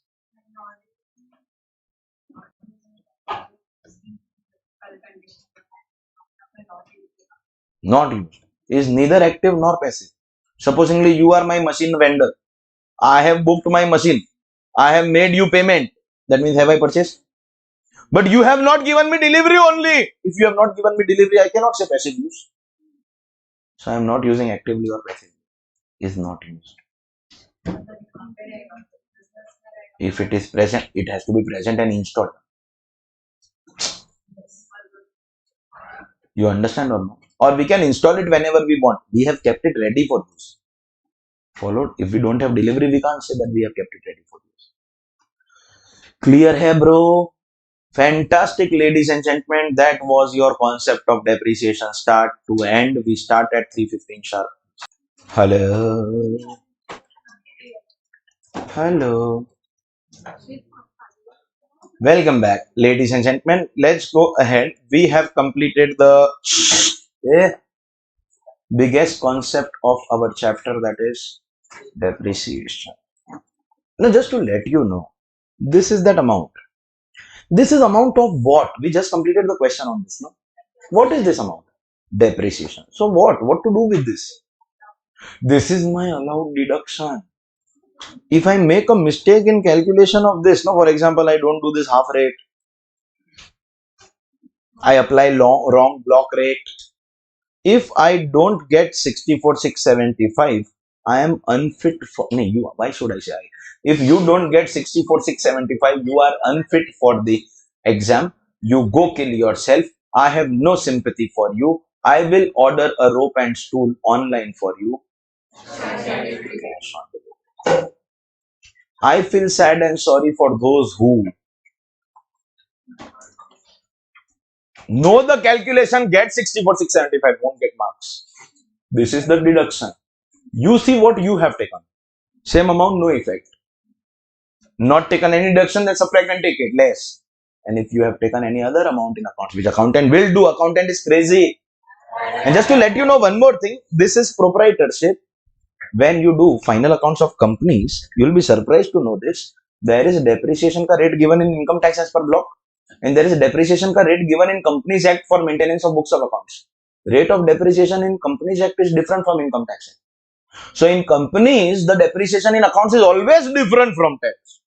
In my personal accounts, I charge this depreciation only, so that I don't have to do any add less. But companies, it is always different. So add as per books, less as per tax. Taking this story further. Next section.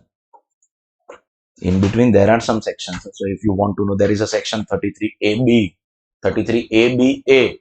Inter ke syllabus mein they are not there. In final also, last time they were asked in 2009. Believe me, in final also, when I do the chapter, I tell the student these two sections you read if you have time. Which you have, you are free only. You read, no, you are free only. No, no. What are you doing in your free time? When I entered class, people were listening to music on Instagram.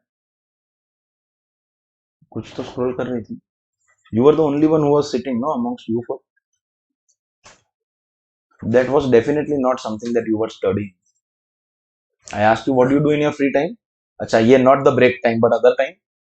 Additional question back. Salary, none of you all have completed. Anyone who has completed till house property? Some did not get the questions only. Then I said, search kar mile. House property done. Anyone done till exempt income? Exempt income? Anyone done till residential status? अबे exam done मतलब previous वाला you have done, don't again raise it. जैसे someone said house property मतलब obviously you did not go to direct house property, no. So there are some people who are yet to commence. In Marathi there is a proverb, हीच वेळ. No, don't worry, I'll translate. यही वक्त सही वक्त. This is the right time. There is no better time. Pick up a time, make it good, make it better. Last couple of days of warning you and this thing, because believe me, once I complete PGBP and I go to capital gain and you have not completed salary, so at the beginning of my capital gain, your pending work is salary and this massive thing called PGBP. You will never recover from that backlog, never, believe me. Take it in writing. Chahiye to I'll give you my stamp and membership number also. You will never recover from that backlog. Then you'll keep staring at people's photos like this. देख इसको कर. What are you doing? क्या कर रहा है? Bro, simple है. You know, you want to enjoy your success or you just want to watch other people being successful. In one classroom, if different people are at different completion level, that's the difference in your results also. Take it in writing right now. And we still continue this series of allowed expenses. So 33AB, ABA, you can leave altogether because inter it is not in syllabus only. We move ahead. We go to section 35.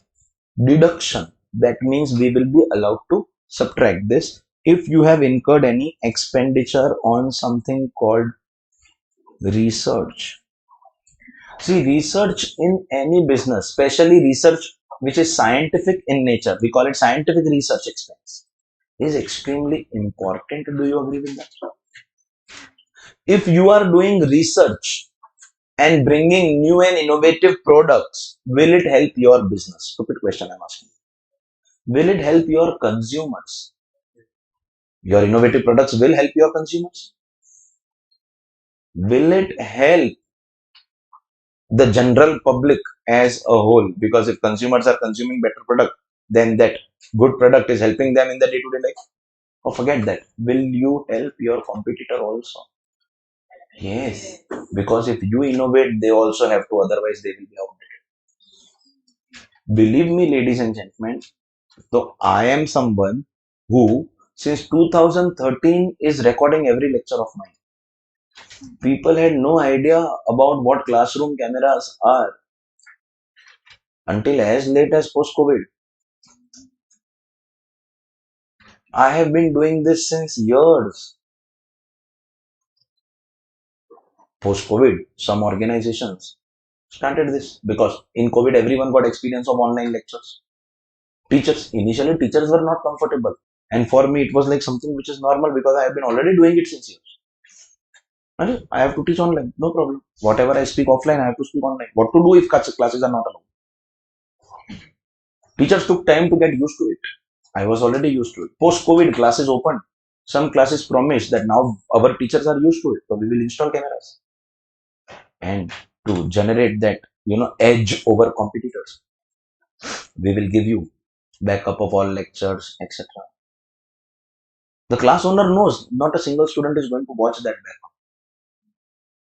You don't have that much time only after 8 hours of classes. But we have to give. Whether you watch or you don't, we have to give. And the organizations with whom I was working, I have always been working. They did not have the system because nobody had the system. A couple of people started. I said post-COVID culture has changed. If you want to be in this profession and you want me to be with you, you have to install this facility and infra in your classroom. And believe me, wherever I am working, all of them have done it. My vendor, only the guy who made my website, my app, my software guy, he is doing the work of all these people.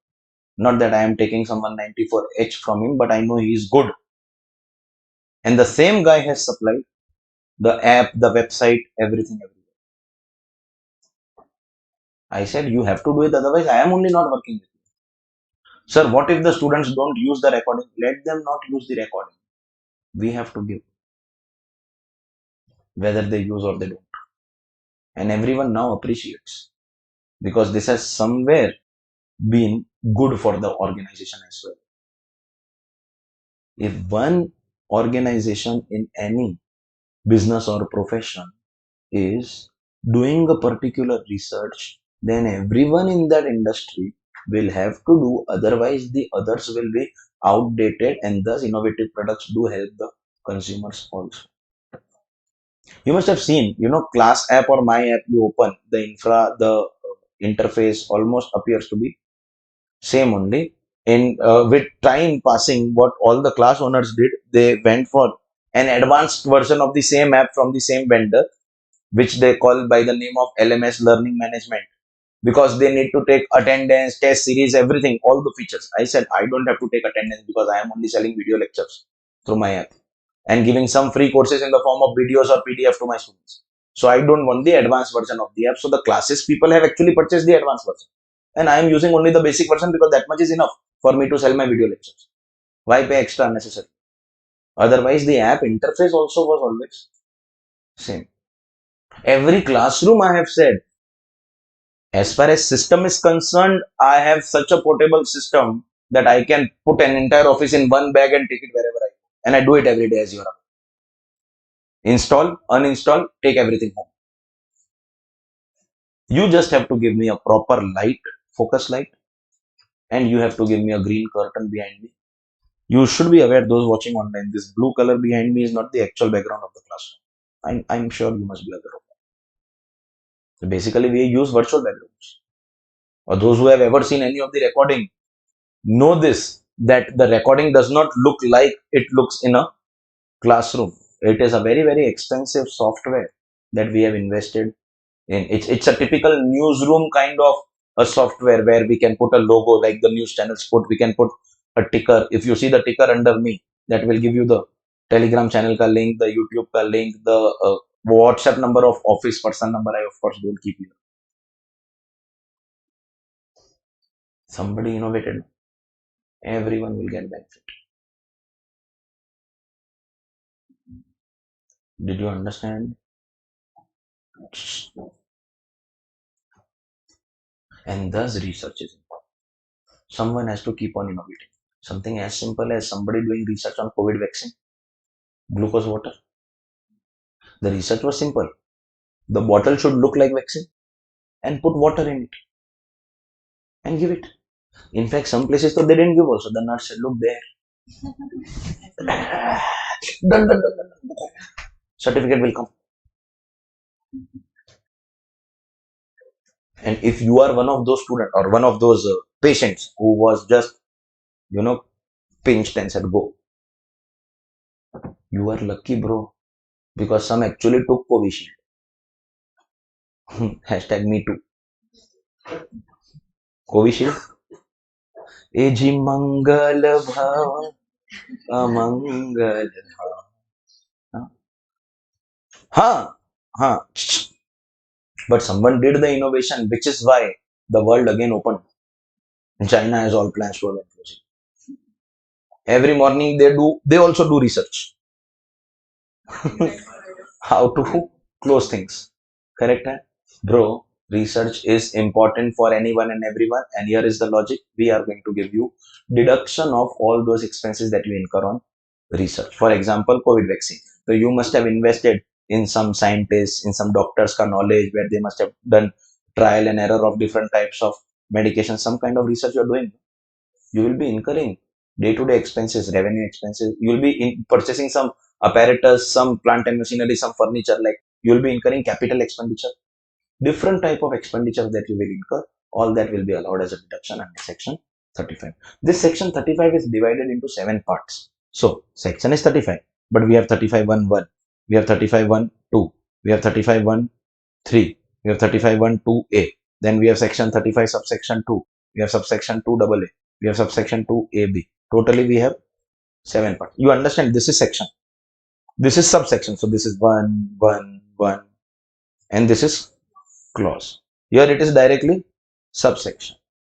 Normally I tell you it is okay to not learn section number also. But in section 35, you will have to learn the subsection and the clause number, because if you don't know the subsection and the clause number, you will end up making mistake in exam. Here you have got no choice. 7 parts of section 35, different subsections and clauses, all of them falling within the same section 35. You will have to learn the subsection number and the clause number. Otherwise, you are certainly going to make mistake in your exam.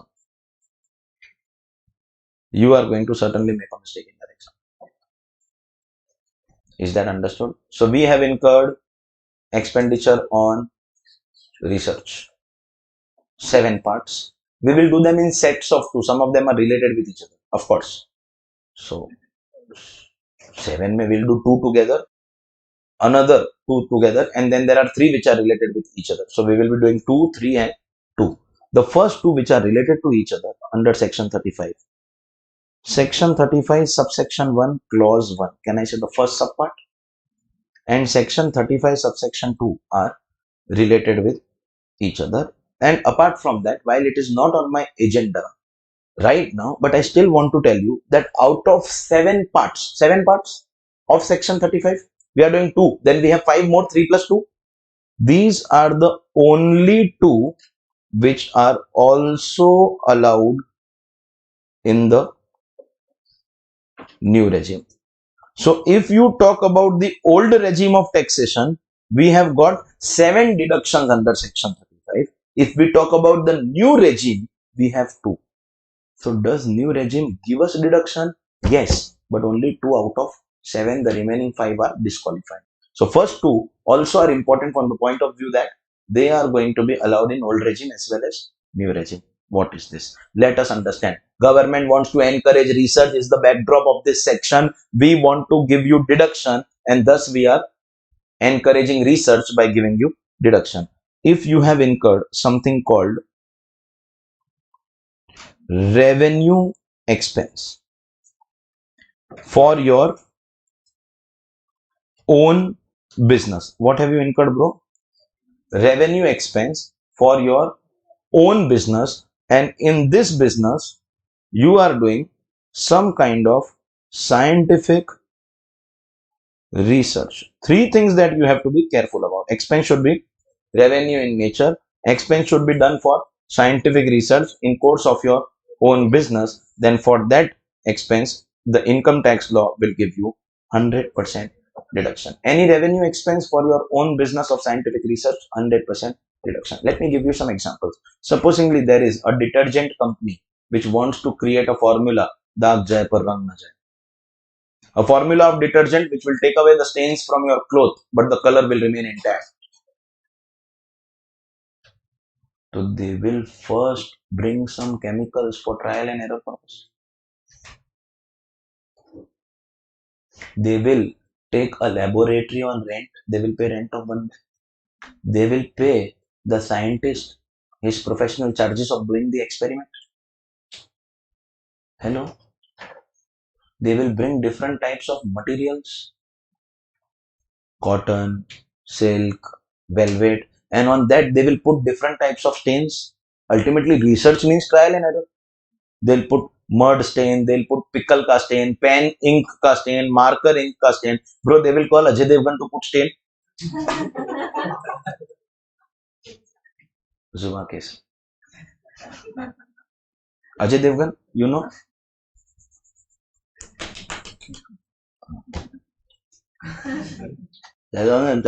Sorry. Bro, so you will have to put those stains. Now, first, the scientist got the cloth with the stain and made a very, very strong solution. So the cloth only disappeared, that acid. Then he had to dilute it. Bro, if you know the moment you like too strong, bro, add some milk. Milk. Too strong. So he will dilute it. When he diluted, the stain didn't go at all. So he will have to do some trial and error to come to the final formula, the correct mixture. Yes or no? All that will result in expense. All that will result in expense. I told you about the new business my brother started recently. Yeah. Huh. Huh. Sunscreen, moisturizer, shiner. After a point, it will fade. So shiner, and I am the monkey of his tests. So all the tests he has performed on me. Finally, his products are successful, and he got investors in the form of some celebrities. He has been doing this research by making different types of. First, he brought the product. He said this is a foam cleaner. Check. He brought a moisturizer. Check. Every evening he was confirming with me. Did the shine stay all day long? I asked him, last 30 years since you were born, did you ever on every evening, did you ask me how was your day? But this time he did. You know how Indian younger siblings are, don't you? Liability on the family. Huh. Facts cannot be changed. He incurred expenses by hiring scientists to mix those chemicals and perform those or make those products. Revenue expenses. But then, can we also, now this time we are on 35 subsection 2, can we also incur something called capital expense? Rest of it, if you observe, is same. Capital expense for your own business. So is that part same? And in your business, you are doing scientific research. So that is also going to be 100% allowed. So the only change, if you observe, is revenue has become capital. If I merge the two things, 35.11 and 35.2, the joint conclusion is revenue or capital for own business of scientific research. What, bro? Revenue or capital for own business, scientific research. 100% deduction. See, if we are giving revenue expense deduction, we are not doing anything great, because any business will get deduction of day-to-day business expense. We pay tax on profits, not on sales. But this is big, mitro, big. Normal people don't get deduction of purchase price of assets. We get, like beggars, small marginal amounts as deduction by calling it depreciation. Do we ever get full cost of asset as deduction? Do we ever even debit it? No. But we want to promote this business. You are doing research. We want to encourage research. And what is that encouragement? Cost of an asset. Understand? For doing the experiment, we might have to buy some furniture, some plant and machinery. Normal people get depreciation. We will subtract the full cost in our profit. Full cost. Understood? So revenue or capital. Revenue is a very normal thing. Main thing is that we are going to get deduction also of capital expense. Revenue or capital, both, provided it is scientific research on business. Scientific research on business, we will be getting what, bro? 100% deduction. Is that clear? Do you realize they are related to each other? Therefore, we are doing together. So we have 3 more which are related and 2 more which are related. But focus on these 2 for now. Is it possible that you have incurred some pre-commencement expense on this business? And believe me, Mitro, in research, major expense will be pre-commencement. Once when your research is successful, then only you commence your business. They give you pre-commencement also, provided it is revenue expense for your own business, and in your business you are doing, excuse me, we will give you deduction also of these expenses 100%. Means we will give you deduction of your current year expense. We will also give you deduction of expense that you incurred before starting your business. Like we were giving pre-construction, but that was 1/5 in 5 years. House property. This we will give 100%. And as you are aware, what is the only change that will take place here? Heading will remain same. Only this part will change to capital expense. Rest of it is also going to be same. Which means revenue or capital, both. Current year or pre-commencement, both. As long as it is scientific research on business. Scientific research on business, we are going to get 100% deduction. Revenue or capital, both. Current year or pre-commencement, both. Scientific research on business, 100% deduction. Correct hai? But the pre-commencement expenses which we are giving you the deduction will be allowed if incurred within maximum 3 years before commencement. Bro, there is some reasonable time that you take to do research. You can't be saying, sir, I am scientist Vasikaran, so I am inventing the robot since the last 10 years. There is some reasonable time. According to law, we give you deduction only that is incurred during the last 3 years. So true or false? You can't do research of more than 3 years. False. Deduction will be of last 3 years. For example, supposingly, the date of commencement of your business. The date of commencement. Matlab, can I say this is the date you started your business? Take any random date. Take any random date. Which has to be in 24-25. 1st September 24. Birthday. No? क्या?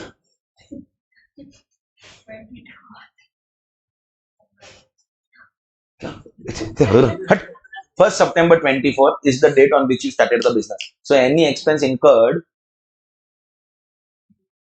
from 1st September is your current year expense. But we will give you deduction also of pre-commencement. Maximum last 3 years, that is 1st September 21 to 31st August 24. Maximum 3 years. Any expense incurred prior to this date, bro, you are taking too long in research. This much time is, you may take if you want, but we will give you deduction only of expense incurred in this much time. Before this, any expense incurred, no deduction. So are they granting you pre-commencement deduction? Subject to maximum 3 years before commencement. Is that clear?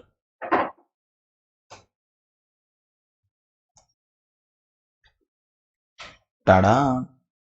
Pre-commencement maximum 3 years. That's why we are doing that together. Revenue or capital? Both. Current year or pre-commencement? Both. But pre-commencement maximum 3 years. Full deduction. Scientific research on business. Correct hai? Next. Pre-commencement. Are we giving you deduction? Come on. Maximum 3 years, but are we giving? Pre-commencement expense will exclude any perquisites that you have provided to your employees. Non-monetary benefits provided to your employees during the pre-commencement period is not going to be considered. Non-monetary benefit any provided to the employees will not be considered. First, I will tell you the meaning, then I will tell you the logic, and then I will tell you how ICAI is going to play dirty games with you. And you will not even realize that somebody has played with you. See, supposingly I give you a tight slap and you have my finger ka marks. So you know someone has hit you. Bro, ICAI hits. No marks. Marks and no marks. Ab such much possible. ICAI hits. Believe me, ICAI hits you and there are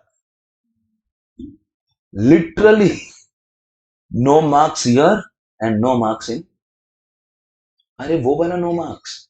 Exam में no marks. अच्छा that only and no marks here also. Ganda they will do. First understand meaning and logic. We know what are perquisites. Non-monetary benefits like accommodation, motor car, etc. given to employees. You can incur those expenses. They can be revenue in nature like accommodation taken on rent, car taken on rent for employees. And you can buy them, capital also. We'll talk about it. These expenses, if incurred in the pre-commencement period, we won't give you deduction. Normally, we give you deduction of pre-commencement within 3 years. But this, beyond 3 years, we won't give you anything. But this within 3 years also, we will not give you. Is the meaning. Sir, what is the logic? Sir, are you in the pre-commencement period? Are you in the pre-commencement period? So you don't know whether your business will succeed or not. Bro, your future right now is under question. You are not sure about your future and you are giving car and house, gadi, bangla to your employees. Bro, first secure your future, then secure their future. And you want to give, you give. We are not prohibiting. We won't give you deduction. We won't give you deduction. When your own future is under question, how can you give non-monetary benefits to employees? It's the logic. Logic clear, everyone? Now you will just tell me deduction allowed or not allowed. Deduction allowed or not allowed. Material purchased in the current year. Scientific research on business. Allowed. In the last 3 years. More than 3 years. Achha, I'll do one thing. I'll stop asking more than 3 years. We all know that more than 3 years, anything is not allowed. Maximum current year and last 3 years. Okay? Fantastic.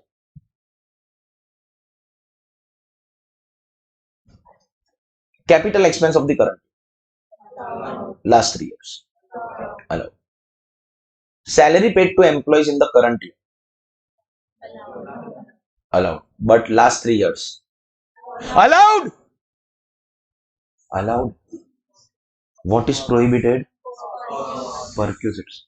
Because you have to give them salary. Even if your future is under question. Perquisites you may or may not give. But salary you have to give. Because your employees are not tax professors who will fall for that trick. We will grow together. To which after some years the reaction of the tax professor is not that you have grown and I have not grown. Bro, it's been so many years. Who is growing exactly? Because I don't see you also growing. So exactly who is growing? But at least to start with, you have someone with you. No? Hello. Employees have to be paid salary. Salary will be allowed. What is not allowed? Perquisites. Correct? Hai? Perquisites provided to the employee in the current year. Perquisites. Allowed. Because current year you have started your business means your future is not under question. So current year everything will be allowed including perquisites. Last 3 years everything will be allowed including salary, just perquisites won't be allowed. Understood? Pre-commencement expenses exclude Perquisites given to employees. Everyone is clear on this. And of course, same thing will come here if the perquisites are purchased. Correct hai? Meaning, logic, and where ICAI will play with you, all three things clear. They will ask you perquisites of current year and salary of pre-commencement. Both are allowed. Salary of current year is allowed, perquisite of pre-commencement not allowed. Before 3 years, of course, nothing is allowed. Last. Maximum deduction will be equal to the amount that is certified by prescribed authority.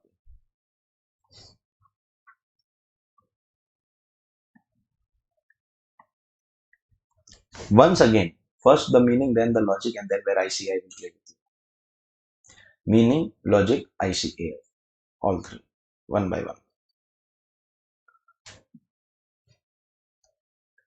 Those who want to know who is this prescribed authority, Government of India has a Department of Scientific Research and Development. The secretary of that department will be the authority. Secretary of the Department of Scientific Research, Government of India. What is this, sir? Sir, you have to get your work certified. You have contract costing. You have contract costing. Some are saying yes, some are saying no. Pagal. AS7. AS7 you have or you don't have? Construction contracts only. Contract costing only we call it. Contract account. You don't have. You have somewhere in your syllabus. Accounting standard 7. Construction contracts. You know what are works, what are the concepts, work certified, work not certified. Certified means the party has accepted it. So you take at invoice price. But not certified is not yet accepted. So we will take it like closing stock as cost price. And how I know all this? Yeah. YouTube. I have got no other work that I go and learn costing concepts on YouTube. Bro, I don't even watch my own video once uploaded. Because I don't have to see how handsome I look. I already know that. YouTube. Of course. Sangat ka asar. Listen. There are some people who are doing illogical research and coming and claiming, sir, I have spent 5 crore on this research, 6 crore on this research. See, when you spend such massive amount on any research, the result that you get with that research should justify the expenditure. And so Government of India made a rule that you have to get this amount certified. This can be explained by the small story. I don't know whether you heard the story during your school days. The frog and the scientist. Frog and the scientist? No. What have you studied in school?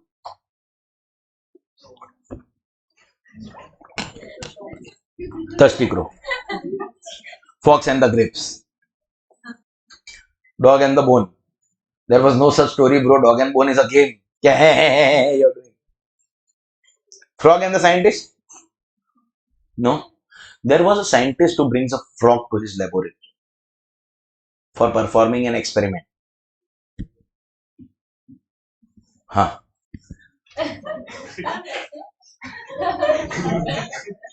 You know, the frog has got legs like a spring. It can push itself to the ground and jump in the sky. The scientist tells the frog, jump. It jumps. Then the scientist chops one leg and says, jump. It still jumps. The legs are kind of spring. Chops another leg. Only 2 remaining. Jump. It still jumps. One more leg. Say jump. Now only 1 left. The height is 2 less, but it still jumps. Now the scientist chops the 4th leg and tells the frog, jump, jump, jump. The frog does not jump because all the springs are gone. Fantastic. Experiment over. Conclusion. This is funny. Wait for the conclusion. The scientist concludes, when all 4 legs of a frog are chopped, it becomes deaf.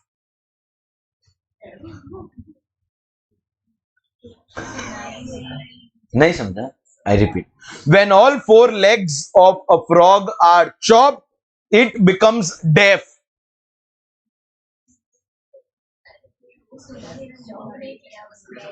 Bapre, this clarification people are giving to one another. It is not jumping, therefore it has become death. No, sir. What is your cost of experiment? Only 2 crore rupees. Huh? Get it certified. This experiment does not deserve more than 2000 ka deduction. Frog was free. You just brought it from the pond. Caesar was already there in your lab. What cost are you apportioning it? Ganda wala tha. But then people are claiming such expenses. You are not understanding. Somebody who wants tax benefit will go and ask for any nonsense. Therefore, you have to get it certified. Meaning and logic clear? Now, where institute will play with you. The requirement of getting this certified is only and only under 3511. Let me be clear. Do you observe points A, B, C, D were all there under revenue as well as capital? But this point does not exist under capital. Why? Why it does not exist under capital? See, capital expense is acquisition of fixed asset. And the fixed asset is visible. Sir, I have purchased this furniture or machine or building. Correct? Eh? Revenue expense you cannot explain, but capital expense you can explain by showing the asset. So capital expense certification is not required.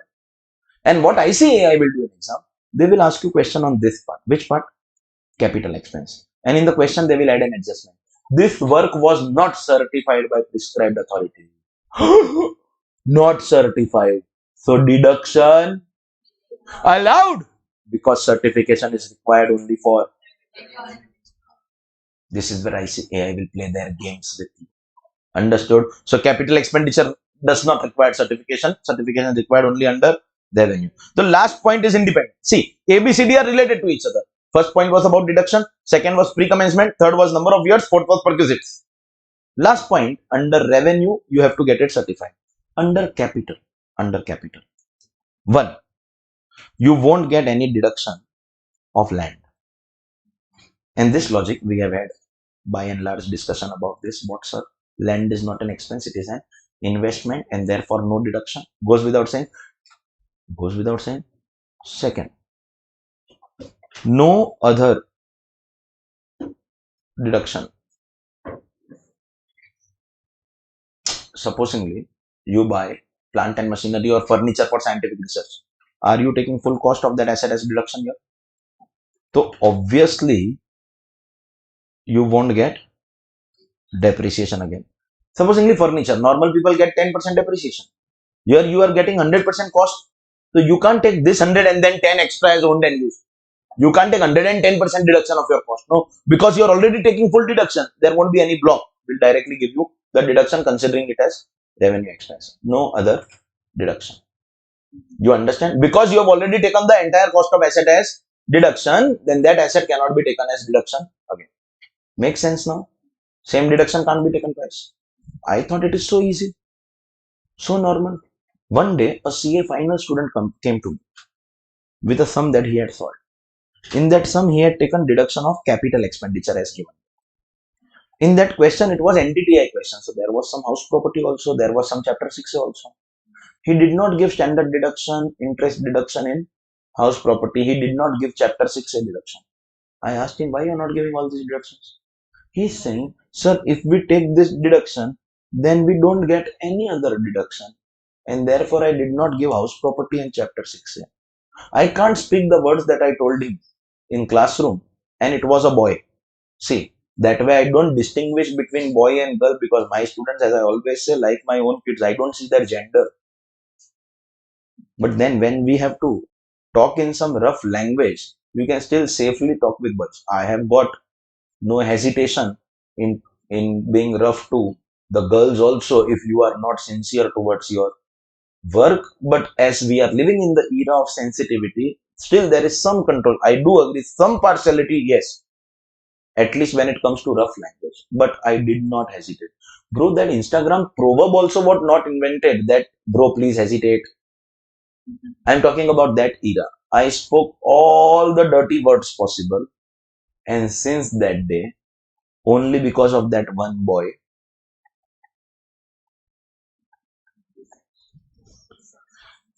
when we say no other deduction does not mean that full income tax law mein you won't get any deduction.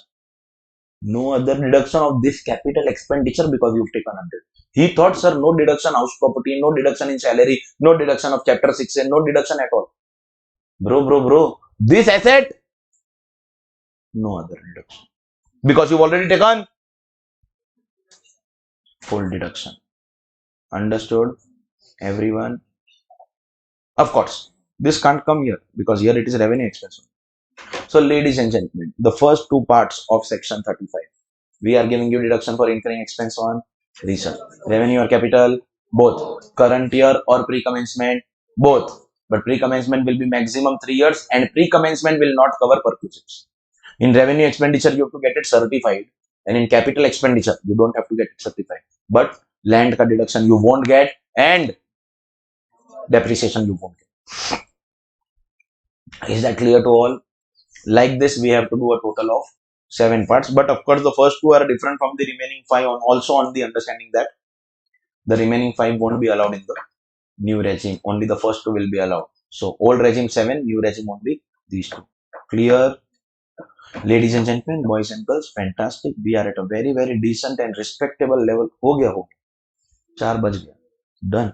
And she's wondering, oh, lecture over? Sir, don't go now, please. In your lecture, it gets over, we don't realize. Then we have audit for how many hours?